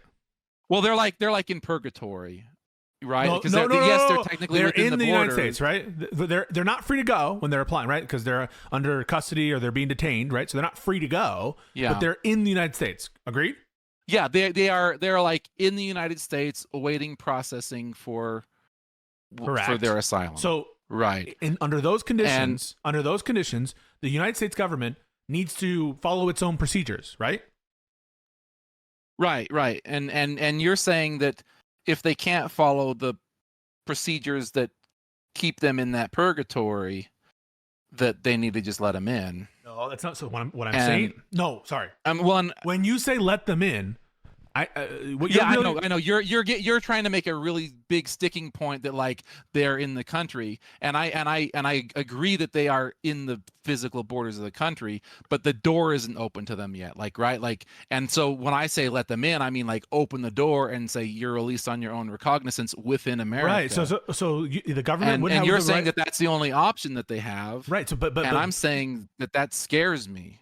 Okay, it might scare you. It might scare you. It might scare you.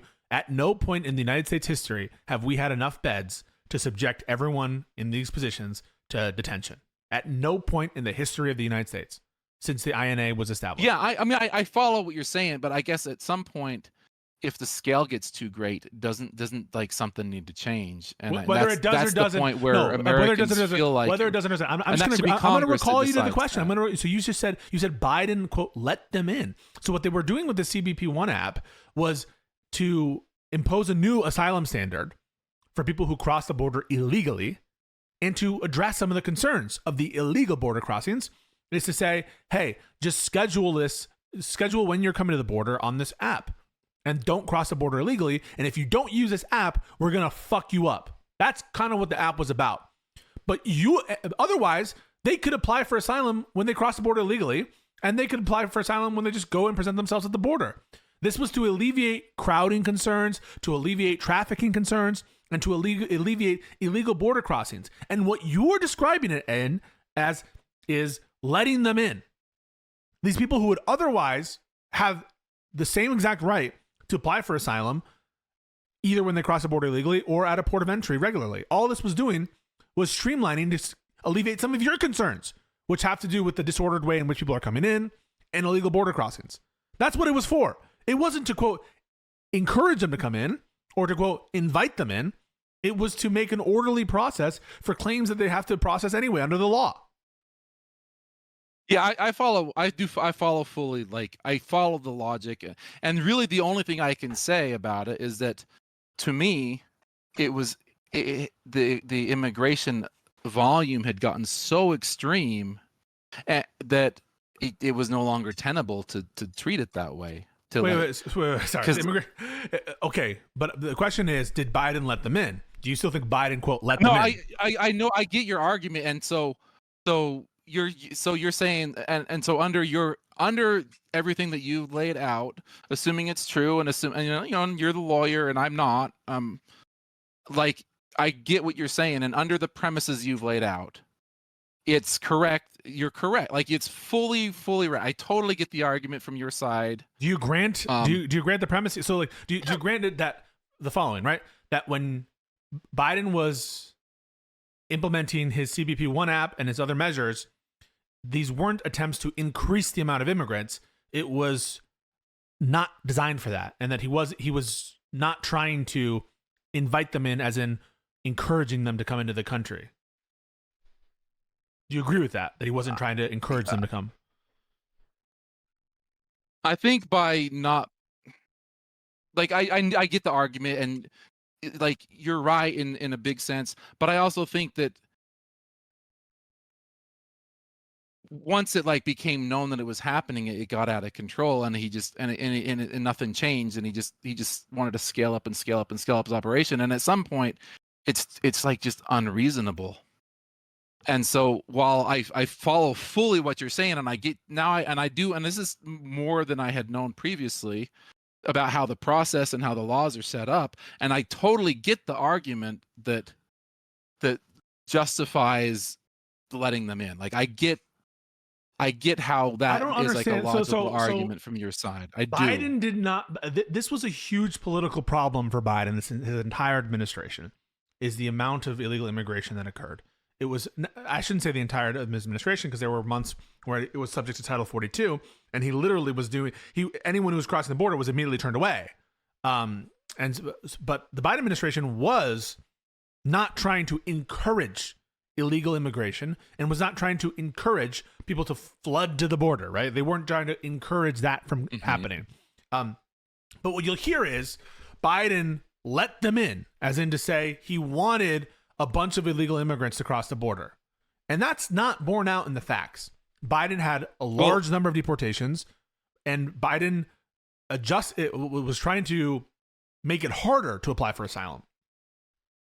Let me push back in based off of what I saw actually living in Germany back when the whole Syria stuff was like a major issue, and there was a lot of asylum people seeking asylum in Europe from Syria. You know the time I mean, it was like 2015, 2016, something like, or maybe. Yeah, I don't understand how that's relevant, but you can well, talk it's about relevant because there was a lot of, because like Germany was under a lot of, like, this, Germany was basically going through exactly what you're talking about, like, and they're still going through that right now. And I saw that firsthand. I saw a lot of refugees come in. I saw, like, they put like shipping containers like stacked on top of each other to create temporary housing for people. And even still today, there have a lot of refugees and stuff that are, it's kind of part of why the politics in Germany has become so polarized the way it has here. But back then, a big talking point in Germany was that America wasn't doing its fair share to let people in. And that wasn't under Trump, that was under Obama. So and I assume the laws were the same then. So I guess and this is like, the only argument I can come up with to like try to still defend my position, because I'm trying to be fair, and if I lose an argument, I want to lose it fair. You know, I'm okay with that. That's fine. But if Obama was able to like not let people in when Europe was saying, "Hey, why isn't America doing their fair share to accept all these immigrants?" Then how did that change so much? Like when Biden was president. So you're talking about two different things. So there's a refugee resettlement program in where people who are not physically present in the United States can apply to be a refugee. Okay, the definition is the same in terms of refugee versus asylum, but the refugee resettlement program has absolute statutory caps on it. So you're saying that because those people from Syria were not able to get to the American border and try to claim asylum, there's correct. That's like the differentiation. Yes, okay. correct. I mean, that's fair. If they're not in the United States already, that's a fair argument. Yeah. Your position is totally justified and defensible. And honestly, assuming like, and I'm going to take everything you're saying as being knowledgeable and correct and everything. And honestly, at some point, then like the only position I can say is that like, to me, that's a massive problem to just let people into the border. And if that's the law, then it's like, it scares me. And I would like there to, and I would support not allow. I mean, and yeah, so I get what you're saying. Like because you're basically saying like, in order for me to support Trump on the border, that I have to like support him breaking the law. And if that's, but at the same time, I mean, like, I feel like isn't there some limit where like, you have to say, okay, this is enough? I mean, isn't there like some threshold where, or you think like, let's say like everybody in the whole world wanted to come to America, we just going to give them like all asylum and things like 50 years out? The question is who decides? It's a question of institutional competency. Who decides these questions? And well, that should be Congress, right? Somewhere I read that Congress has the authority to pass this legislation. Right. And then this kind of comes back to this kind of comes back to like the whole main issue is that like Congress is like unable to function just because of how polarized our country has become, and they're like always got this like 50-50 split where they can't actually accomplish anything. And that's where the only way to actually accomplish things, legal or not, if it's for the benefit of the country, is for the president to start pushing his authority. That's why Biden and the Democrats, together with James Lankford, one of the most immigration hawk individuals, came to a compromise. And that compromise was this bipartisan border bill. This bipartisan border bill was supported by the Border Patrol Union, endorsed by them. It was supported by them, and they hated Biden. And you know who scuttled it? Donald Trump. I know that the whole thing that Trump scuttled the border bill. And I've heard, and this is where like I could have heard, you know, like the things that I've heard were probably like very right leaning about it, where like in reality this bill would have done this and this and this, and it would have actually like raised the cap or allowed more people in. So you've heard the 5,000 cap. It's mandating 5,000 people cross the border. That's all lies, right? You're being lied to by a class of oligarchs and their influencers. The number of people. I mean, did that bill actually reduce the number of people coming into the country, though? This is why. In what way? It gave the legal authorities to just close the border. So what Trump is doing now, which is illegal, is the kind of authority that this bill would have granted. It would have granted the president, under certain circumstances, to shut off all asylum at the border. Now, Trump is claiming to be able to do this anyway, even though there's no congressional authorization to do so. But what it would do is it would say, okay, at this amount of crossings, now we unlock, the chief executive unlocks this awesome authority to just throw people out with almost no procedures, right? The reason it was limited to border crossings thresholds is everyone understands that this is an awesome power. It's a power that is, you know, incredibly dangerous in the wrong hands. And so the reason why, because we don't trust the government to just throw people out with barely any procedures. And so what Congress was doing is saying, hey, this is really dangerous, but the crisis is such that we are going to grant the president some authorities to do this kind of like summary deportation.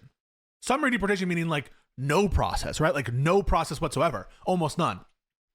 Query whether that would have been constitutional, but at the bare minimum, it would have been Congress granting some amount of discretion for the border, for the agents to just throw people out with barely any procedures. But what Congress said is, okay, because this is such an awesome authority, because it's so dangerous, we're not going to let you use that until we have a minimum amount of a crisis. And once you meet these minimum amounts, now you can unlock this power. How it was spun to you by liars paid for by MAGA oligarchs, by spinsters. What they said to you was those caps are how much people they're going to let in.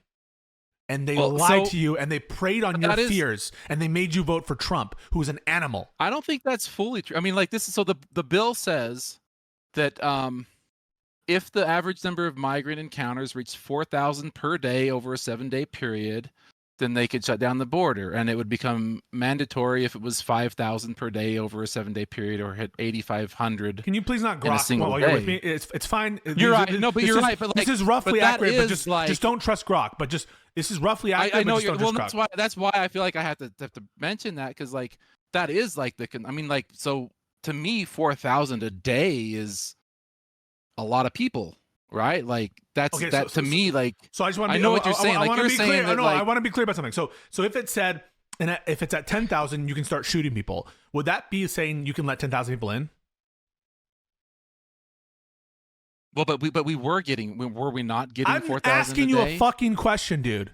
So okay, if the law said if 10,000 people start crossing on a weekly basis, Border Patrol can summarily shoot people, would that be? I'm asking you a question. Would that be saying it's okay for 10,000 people to cross? Yeah. What? Isn't it? I mean, like after 10,000 we start shooting, so but up to 10,000 then you all come it's in. Doing is it is tearing off different authorities that will unlock at given points. So but the threshold is so high that it's like, oh my God, because we're doesn't accomplish the purpose. The reason why the threshold is high is because it's such a dangerous authority to give. So in order for them to use it, we want there to be a minimum provable problem, which we were meeting, by the way, before he's allowed to shut down the border in that way. But it's not letting those people in. And just to be clear on something, before then, there was no ability to close the border. Yeah, you're right. Like, I get what you're saying, but if this bill would say, like, you know, if it was like in the hundreds instead of the thousands, then I would agree it was a good bill. No, but because then it would be like, wait, you're going to let hundreds of illegal immigrants in? I would say that to you, and you would say? No, well, I mean, what would you say to that if I said, "Well, wait, you're going to vote for a bill that lets hundreds of illegal immigrants?" It would be easier for me to swallow the pill. Wait. No, I'm asking you something specific. So if you supported a bill that had caps at hundreds of people, 400 people, and I said, "Why would you vote for that? That's letting hundreds of illegal immigrants in." What would you say? Well, then it'd be easier for me to frame it as like, letting 100, like, no, let me finish. Asylum seekers in. At that point, like, it'd be easier to classify them as asylum seekers. But when the number is like so astronomical, no wait, like why would you let in 400 people? That's crazy. Why would you that's stupid. I'm not going to vote for a bill that lets any people in. Why would you ever vote for 400 people? That's where like compassion can actually play a role, right? Like you can be like, you know, like, dude, you are so lost. So this is not about those people, right, are allowed to apply for asylum uncapped prior at time equals 0. There's no cap on them applying for asylum. And so your answer to me saying, and you're saying that this bill would have introduced caps. Your answer to me saying, wait, you're going to let these people in? The answer is no. That threshold is not to determine whether it's legal to apply or not legal to apply. It is just instituting a threshold under which new authorities are unlocked, authorities that didn't exist before. And so in no world is it letting them in. Argument. So your entire framework of saying it's too high, it's not too high, it's completely fucked and cooked. No, I get what you're saying, because you're saying like right now there is no cap, and just the idea that we're adding a cap is a good thing, and I get the logic in that. But the problem with it is if the cap is so high that it doesn't really solve the problem, then it's not really a good solution. There should be a better one. It's meant to balance a particular issue, which is in moments of high levels of illegal border crossings, we want the president to be able to just suspend all asylum at the southern border. That is a ridiculous authority. And to just summarily throw people out without any procedures. We don't want to just give that president the power to do that all the time. Agreed? No. You don't agree. So you think the president should be able to suspend asylum whenever he wants, under no standard? Is that what you want? No, not exactly. But like, I also don't think that it's like some sacred thing that we need to like leave our borders open, especially like at illegal ports of entry. Do you know what is meant by closing the border? What do you think is meant by closing the border? Like, what I actually think would be meant by it would be, actually like not letting people physically cross into the border is the obvious thing. Whether people could like fly in and say asylum on a plane, that I don't know if that's closing the border or not. So maybe you're being confused by the term border. The border is both a physical concept and a metaphoric border. Yeah. Okay. So sure. Yeah. Sure. America's borders, right, is a concept, an intellectual concept that exists in our minds. Okay. It's written down on pieces of paper that this is where America starts and where America ends. Okay. And there's also physical barriers, but they don't cross over the entirety of America's border. America's borders contain areas where you can just walk across, right? Where it's just open places. Yeah. At no time is it legal to cross the border in an area where it has not been designated for inspection and admission. Okay. So in that sense, the border is always closed in the sense that you can only cross in certain places. All right. Right. But this is where like you see the reports of like Fox News, right? Because that's where you see the reports of like people who are trying to cross illegally instead of crossing illegally. And you're saying this is what they should be doing, I suppose, that they would be crossing illegal, but instead they go and seek out a border person and say, hey, I want to come into your country. When I want to claim asylum to get into there. When we're talking about closing the border, what we're talking about is metaphorically closing the border in the sense that it doesn't mean creating new barriers. That they're not going to process them and allow them in and give them an asylum date. So they're going to say, no, you can't come in. It's closed. But additionally, we're going to be able to stop otherwise legal people from crossing the border. So it's giving you a power over the legal border, right? It's not affecting the physical barrier in the sense of walls and structures put by the country in different places. Yeah, I get what you're saying. Like you're saying like whether like how many tickets per day they can grant for a future asylum date. Effectively. It's giving the authority to suspend asylum in a massive way, and also giving the authority to just take people physically in this country and chuck them out with almost no procedures. Okay? That is an awesome power. It is an abusable power, as we're now seeing with Kilmer Abrego Garcia, right? The power to just throw you on a plane and kick your ass out with barely any procedures. That was what was being contemplated. And what Congress said was, well, hang on. We don't want to give this authority to the president under any and all circumstances. What happens if he starts to abuse that power, right? There's a concern there. And so Congress, in its wisdom, said, well, we will give him these powers that the Border Patrol has been asking for. That's why the Border Patrol endorsed the bill. You agree with that, right? The Border Patrol endorsed the bill? I believe it. I don't know it, but I believe you. Okay, they did endorse it. So we'll give them this authorities that they're asking for, but not all the time. Only when the problem is at some arbitrary amount of seriousness, and we'll call that 4,500 versus 5,000, right? Only then will these powers unlock. And you'll have this awesome authority to just take people and chuck them out of the country and to suspend all asylum. That is what is meant by the border closing. And what you're saying is, the border should always be closed. The border should always be closed. And they should always have these powers to just chuck people out. I get what you're saying, yeah, but I don't think that. I think 4,000 people is just You're making the argument that because it's such awesome power that limit is like reasonable considering the amount of power that the executive. But and the alternative is never that, having those authorities, right? The alternative is they never have that power. Well, no, right? it's any number in between no. and 4,000. So the alternative is you don't ever get to chuck these people out. You don't ever get to suspend all asylum. It creates they could power. have passed the exact same bill with a lower number, though. I mean, like it's not like 4,000. So what would you rather have? So would you rather have not that power at all, or that power after 4,500 border crossings? What would you rather have? Well, the problem with what you're saying is like obviously like it's better to have some authority than no authority, but the problem is once you pass that law, then that like sets like a bar, and like changing that bar might be like after it's already in existence would probably be harder than like not having that be the bar and trying to push for a lower bar at the first time. So I'm in all else equal, would you rather have that power under those caps or never have that power?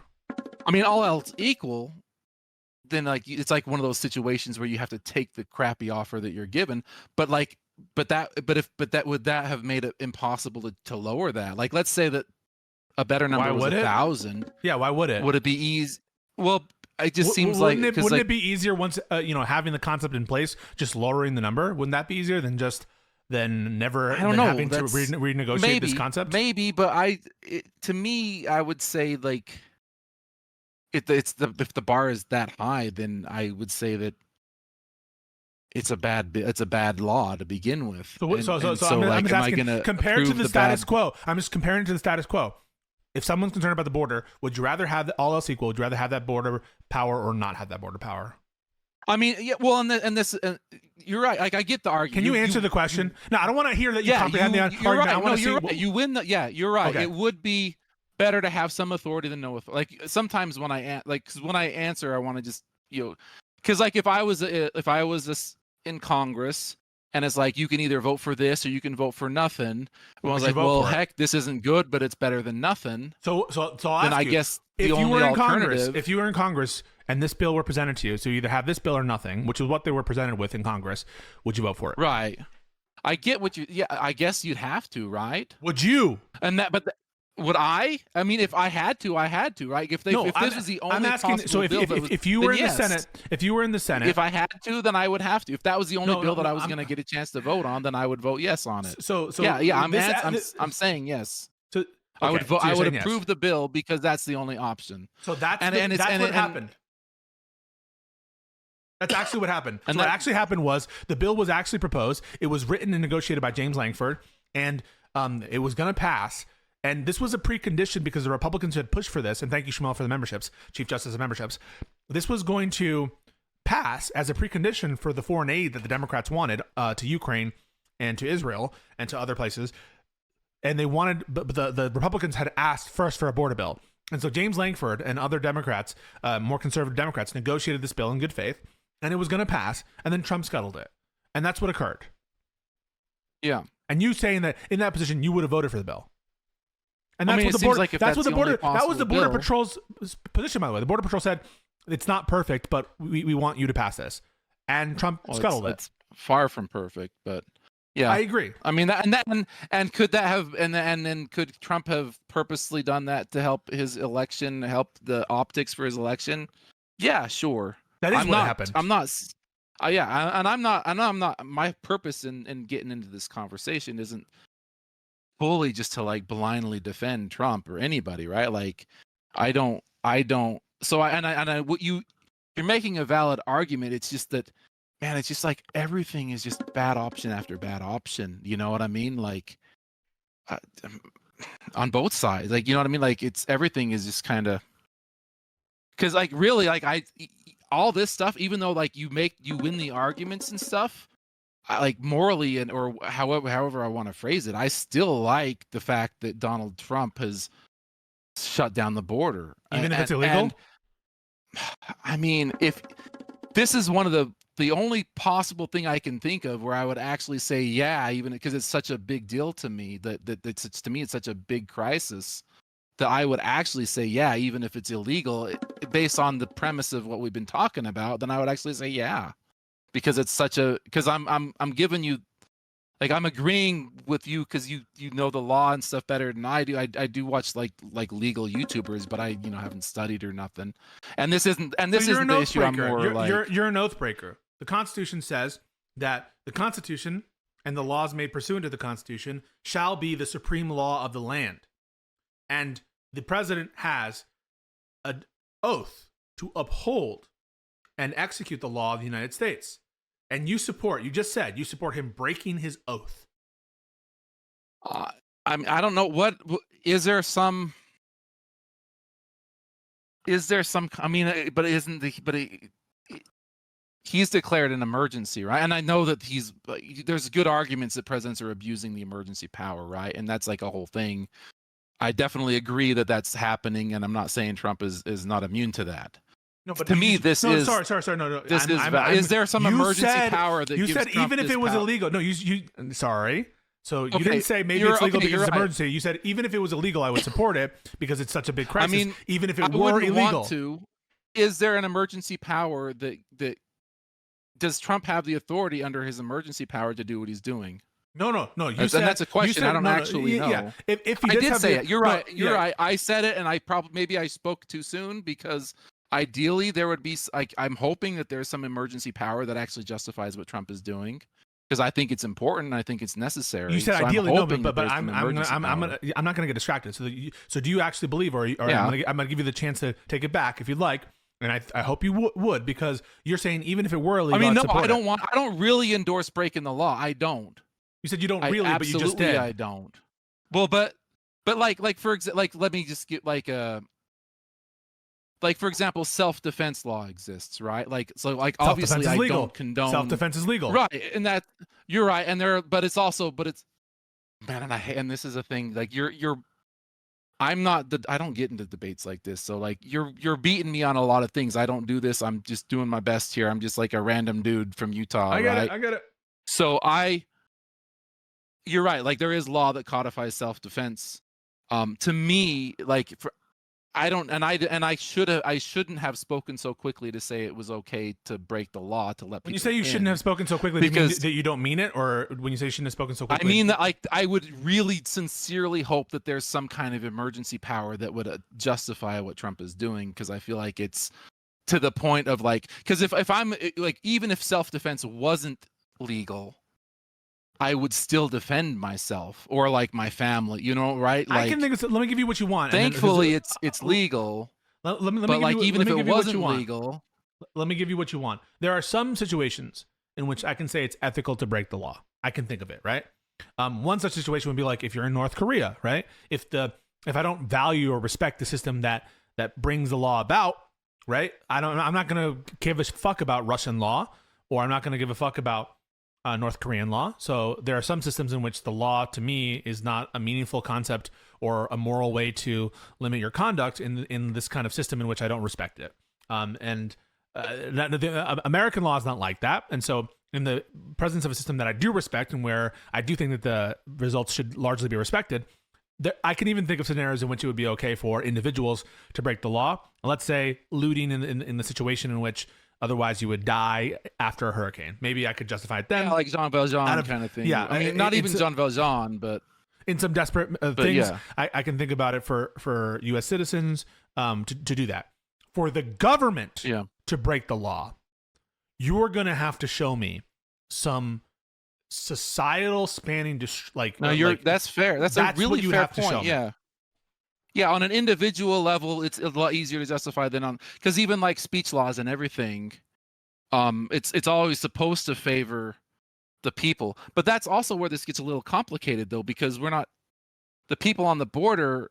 Like, the Constitution, even though it does give protections or it extends its rights to people within the border, right? And so that would theoretically also include asylum seekers who are in the border, put that aside. within the context. Put that aside, right? Like, our question is more fundamental. That is to say, if Yeah. Trump is violating the law, but bringing about a result that in other circumstances you would like, right? If that were the case, you couldn't support it just because the ultimate result, all else equal, is something you support. No, right? and you're right, because like there are things that I like. I wish it was easy enough to deport people with. I mean, not really. I mean, I wish there was some way to like expedite deporting people that would make it faster than what it looks like it's gonna be, the way that the courts are ruling and stuff, right? Like I don't like I think that it sucks to give everyone due process.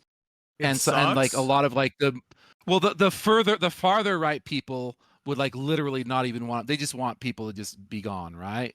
And I'm not that. Like I try to be like, no, we actually do need to give them due process because that's what the law says and everything. So I'm not like I don't want to be the guy that's on the side of like ignoring due process and just saying the will of the American people is like its own branch of government, which is almost what like the further right people than me are saying. I don't agree with that at all. So so you're right that it's not like they can't just, you're right, like you're like basically like you're right, like in order for the president to like there should be some authority, or else it's yeah, I agree. And but like he's tried to do that with some kind. I know that he has done some kind of declared there a border emergency, and I don't know exactly what authority that gives him or whatever. Well, I should not. You're right, because I shouldn't have said that, like, because this is like thing I was thinking, like, could I actually say this? Like, it doesn't sound like a thing I actually believe in, but like I also don't really want. I also really am concerned about the border, so I was like, I shouldn't have said that. I'm hoping that the executive emergency power does justify Trump's actions, because I think it is necessary personally. And you're right. Like I shouldn't have said that he should just ignore the law, because I don't really believe that. Okay. Because like that's the whole reason I listen to your channel, right? Because yeah, I appreciate that. listen to like the most balanced people I usually listen to are like Uncivil. I don't know if you know him. Uncivil Law. You know him a little bit. Yeah. Nate the Lawyer. But then like I listen to other channels like Robert Gouveia or whatever, and then the Law of Self-Defense, and like they're just advocates for their side. They're not actually trying to, they're unhinged, follow like they're just, and it's personally it's the same as like Legal Eagle on the left. From my perspective, like they are making an argument. They're not trying to like educate people or review or balance the law. They're just I'm gonna give trying you, to interpret it in the way that benefits is my promise, them the most. Right? Like I have a side. I'm not neutral. My side is in support of the Constitution. And that's fine.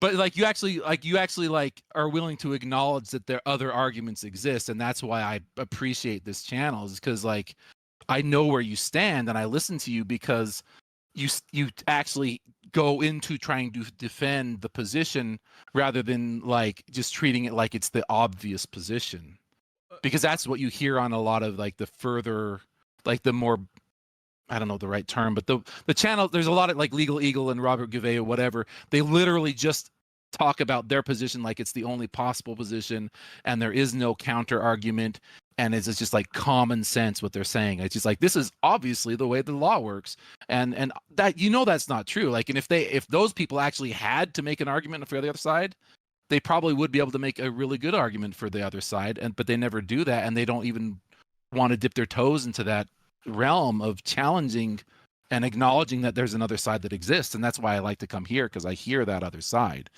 And I appreciate that. I appreciate much. that. I'll give you the last word, but before you do, I just want to say, you guys get my takes. A lot of times they don't align with where people think they would. On the Judge Dugan motions, I have been very much against her claim of immunity, like Trump's immunity. I have been, very vocal in my support for a lot of what Merrick Garland did, even though people don't like that. I've called Joe Biden's pardons corrupt. And this is, they are my positions. I do tout them a lot because I'm not just some shill that's here to pander to people. I do have a side for sure, and my side is the Constitution. And right now that means supporting the Democrats. And I'm more liberal, but it doesn't mean that I'm going to just pander to idiots.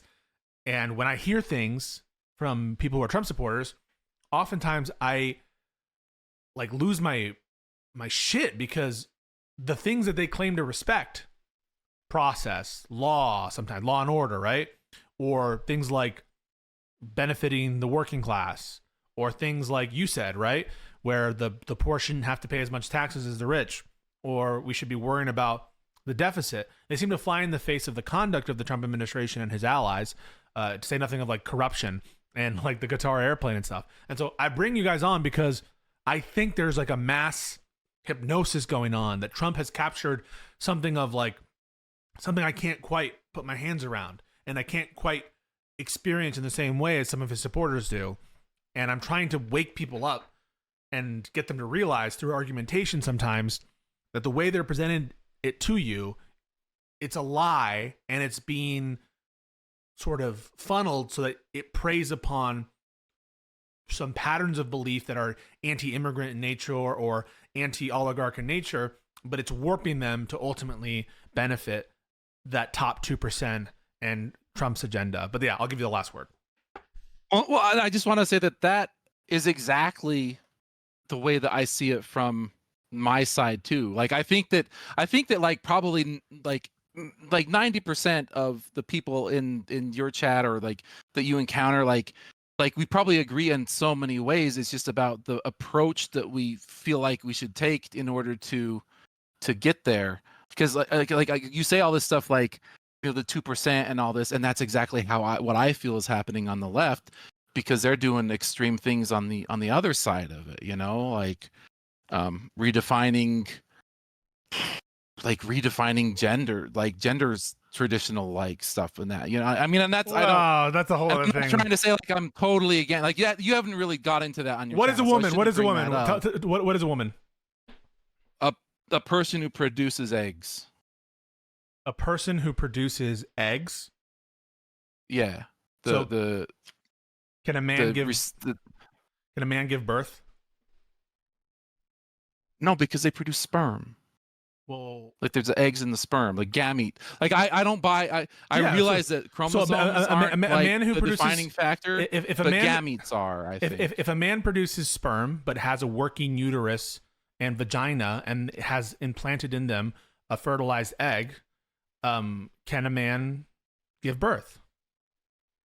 Well, so see, but if somebody has all those different characteristics, and this is like my argument about this whole topic. Like, so like a very small percentage of people are born missing, like, let's say a leg, right? So if let's say if like 0.0001% of all people who are born are missing a leg, I just want you to answer the question. Say no, but we don't redefine. No, yeah, but I would say human as a bipedal person. We don't say like they're mostly bipedal. But I would say that it's physically possible for a human being to have one leg. And I would say it's physically possible for a human male to give birth. But we don't change the definition that we're a bipedal species because a person is born with one leg. But that's not what I asked. I said, is it physically... So just like it's physically possible, you'd agree, it's physically possible for a human being to have one leg, so right? if a person is born with like Is it physically possible for a human being to have one leg? Of course. So is that you changing is that changing the definition of what human is when you answer that question? No. And your question in like its own little bubble, you know, like if they are born with like literal eggs and sperm both. No, I'm not saying that. I don't know that that's a thing. So I'm not saying that. Okay, what is it? Okay, go back to your what's your actual question then? So the question is, repeat that. So there have been human males, that is, people who produce small gametes, not eggs, right? But who nonetheless, male gametes. Okay. Yeah, but nonetheless have working uteruses and vaginas. And there are documented cases of them having an egg or embryo transplanted into their uterus and producing a healthy child. That is a male, agreed, under the definition of male, agreed? Yes. That has given birth to a live human child. So it's possible. Yes, but you agree? But so do you agree that it's possible for a human male to give birth and to carry a child to term? Only with like science literally manipulating it, because like the male is the answer yes? That egg. Is the answer yes that they can? Well, in the very limited like definition that you lay out for me, which is like a thing that you're doing on purpose. On the definition you lay out. No, so like what's stopping you from saying yes? Of course, yes, of course. Is that it's a third party in putting the egg into the guy. So what? So women, right? Like he's not producing that. So if a woman is having fertility problems and has in vitro fertilization, they're still giving birth, right? Agreed.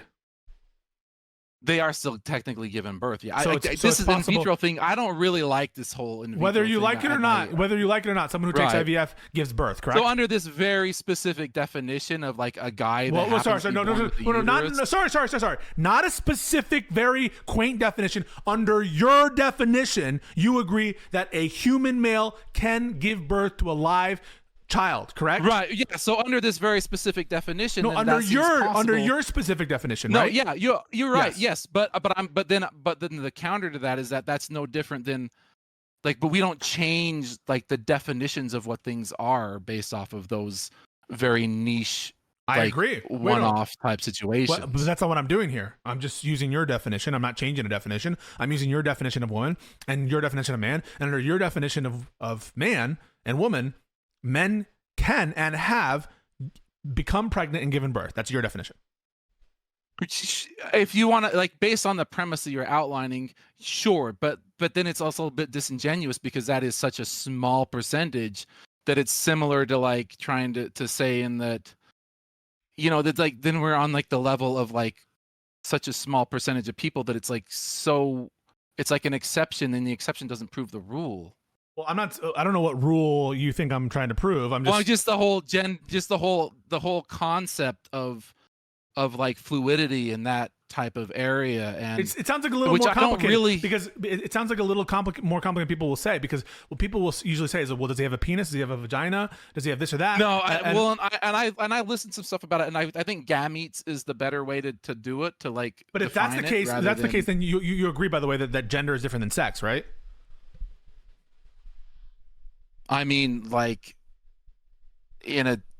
wait, I don't know. Like, if you produce a gamete, you're a boy, and well, clearly the definition, the historical classic definition of man and woman wasn't your definition. Agreed? Wasn't gametes. They didn't know what gametes was. Right, but now we're in a world where in vitro fertilization exists. Well, so that I understand, kind of but what I mean to say is the historically accepted definition of man and woman wasn't your definition of gametes. That because they didn't know what gametes were, right? Well, but like gametes, I mean, they knew what eggs and sperm were, right? So when just because I call it a gamete, for thousands of years they had no idea, like that there were these microscopic organisms, right?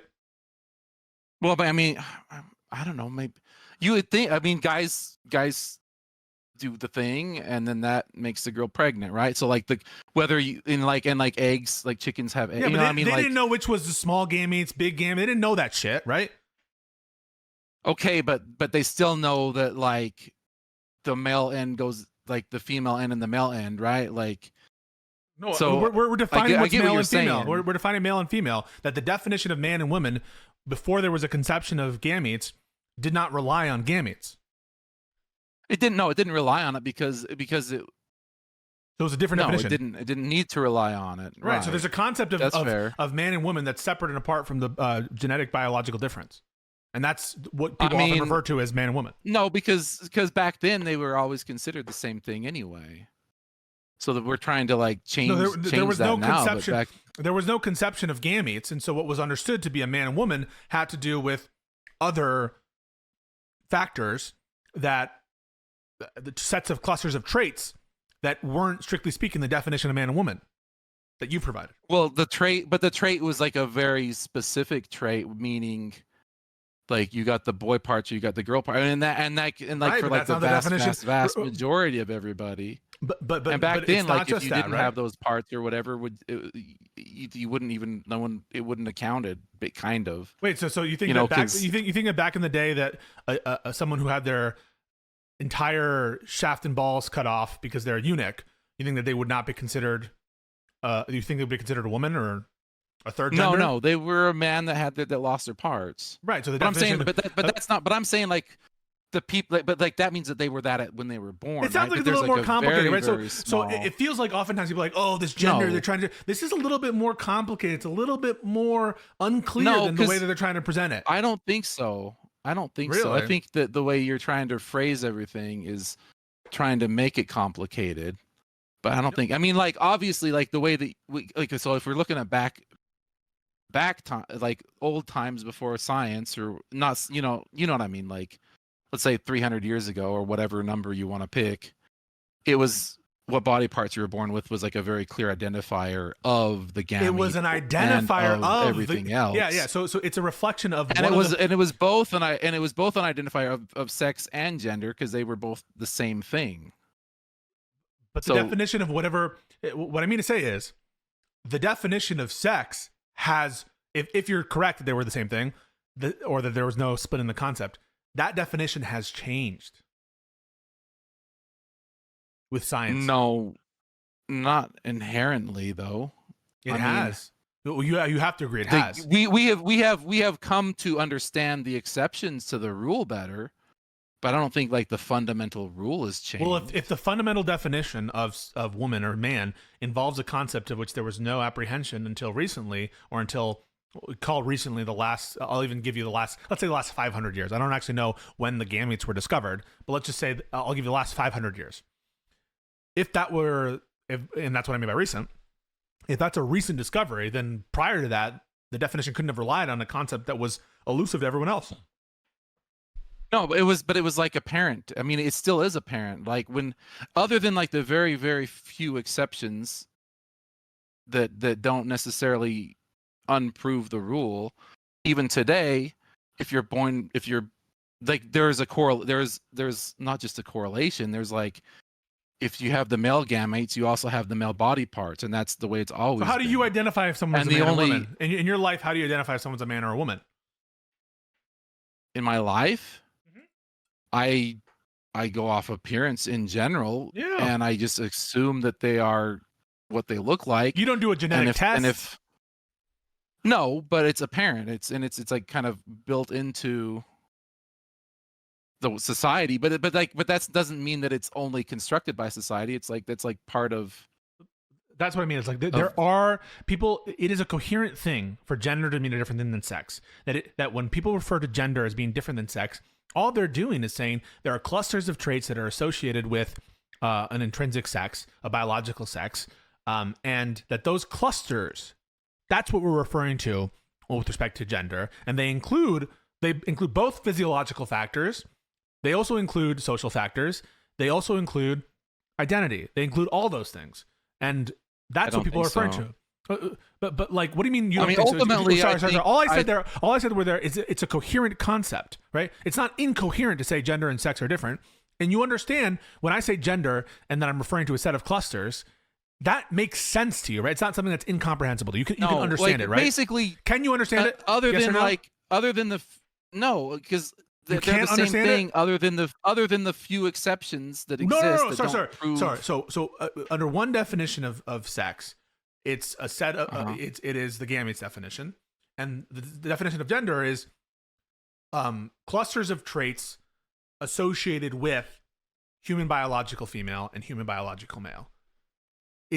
When those clusters of traits include physiological features and social features as well as identity, are you telling me you don't understand that concept, or do you understand?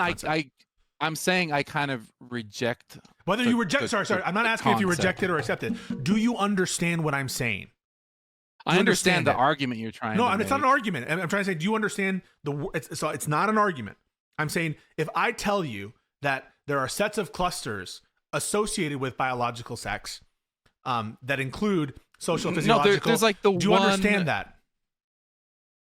Like if you are a boy, you also have the male gametes, and you're also. I'm sorry, I'm asking you something very specific. When I say that a word, call that word X. When X refers to sets of traits associated with human biological female, and those traits including physiological, social, and identity, do you understand what I mean when I say that term? Yeah, I think I get what you're saying now, and so you understand. I get what you're saying. So you're saying that these clusters exist, and but now it seems like because you're saying the cluster would be the social aspect of just like what society expects a boy. No. I said it includes physiological stuff, so it includes having a penis. It includes ratios. It includes your throat. It includes bones, but it also includes how you dress. It also includes how you talk. It also includes how you hold yourself, and it also includes what you identify as. So it includes all those things. Yeah, I get that. And that's what I people get mean. That's what people saying. mean and that's how people use it. Like you said, in your day-to-day life, when you see a woman, you go off of maybe, I'm assuming you're not usually checking their private parts, right? I mean, not naked, obviously. Yeah. But you might look to their physiological features in addition to what they're wearing, in addition to what their face looks like, in addition to their hair, right? So that's how you identify. And yeah, that's all I make an mean. assumption on that, right? Yes, but that's what people mean when they use that term gender. So it's a coherent concept. I guess, but in reality, what do you mean? I guess? Like, people are telling you that's what they mean by it, and you're just saying I reject it. But they're telling you what they mean by the word. But they don't get to decide. They don't get to decide what they mean. No. They're saying that's what. First of all, that's a standard definition with respect to gender that people understand this concept. It's been written about ad nauseum, and so it seems like you haven't engaged the literature in terms of the meaning of that word and its common usage. But when people tell you this is what I mean, it's a common sense thing. I don't think it's common sense. You're trying to overcomplicate. Basically, for 99.999% of everybody, when they're born, it's not like a question of whether they are a boy or a girl, and the sex and the gender are the same, right? So you're trying to make it into some complicated thing as if it's not a thing that the whole argument that you're making. I mean, there's two arguments. There's two different things, right? There's the people who are literally born with aspects of both, on a physiological, on a scientific level, not in their brain, but actually physically born with aspects of both. And then there are the people who are decide that that doesn't fit them, right? And my argument is I have to go. Sorry to cut it off. Let me give you the last word. This is an interesting conversation. I'll probably post it because I think that this is at least a good faith conversation that we've had. And I really do appreciate you coming on. And I'd love to have a conversation with you again. And maybe we can talk about this topic or something else that you want to talk about. We didn't linger too much on the bill. I've thought this was awesome. I appreciate it so much. Even though I'm getting destroyed generally on the arguments, I love the ability to have a chance to have a voice in the world. And I think it's amazing. I appreciate it. And everybody who's listened, I appreciate anyone's attention or whatever. It's been a really cool opportunity. I thank you. Thank you, brother. Hey, I enjoyed it very much. Thanks so much. Have a good one. Yeah, you too.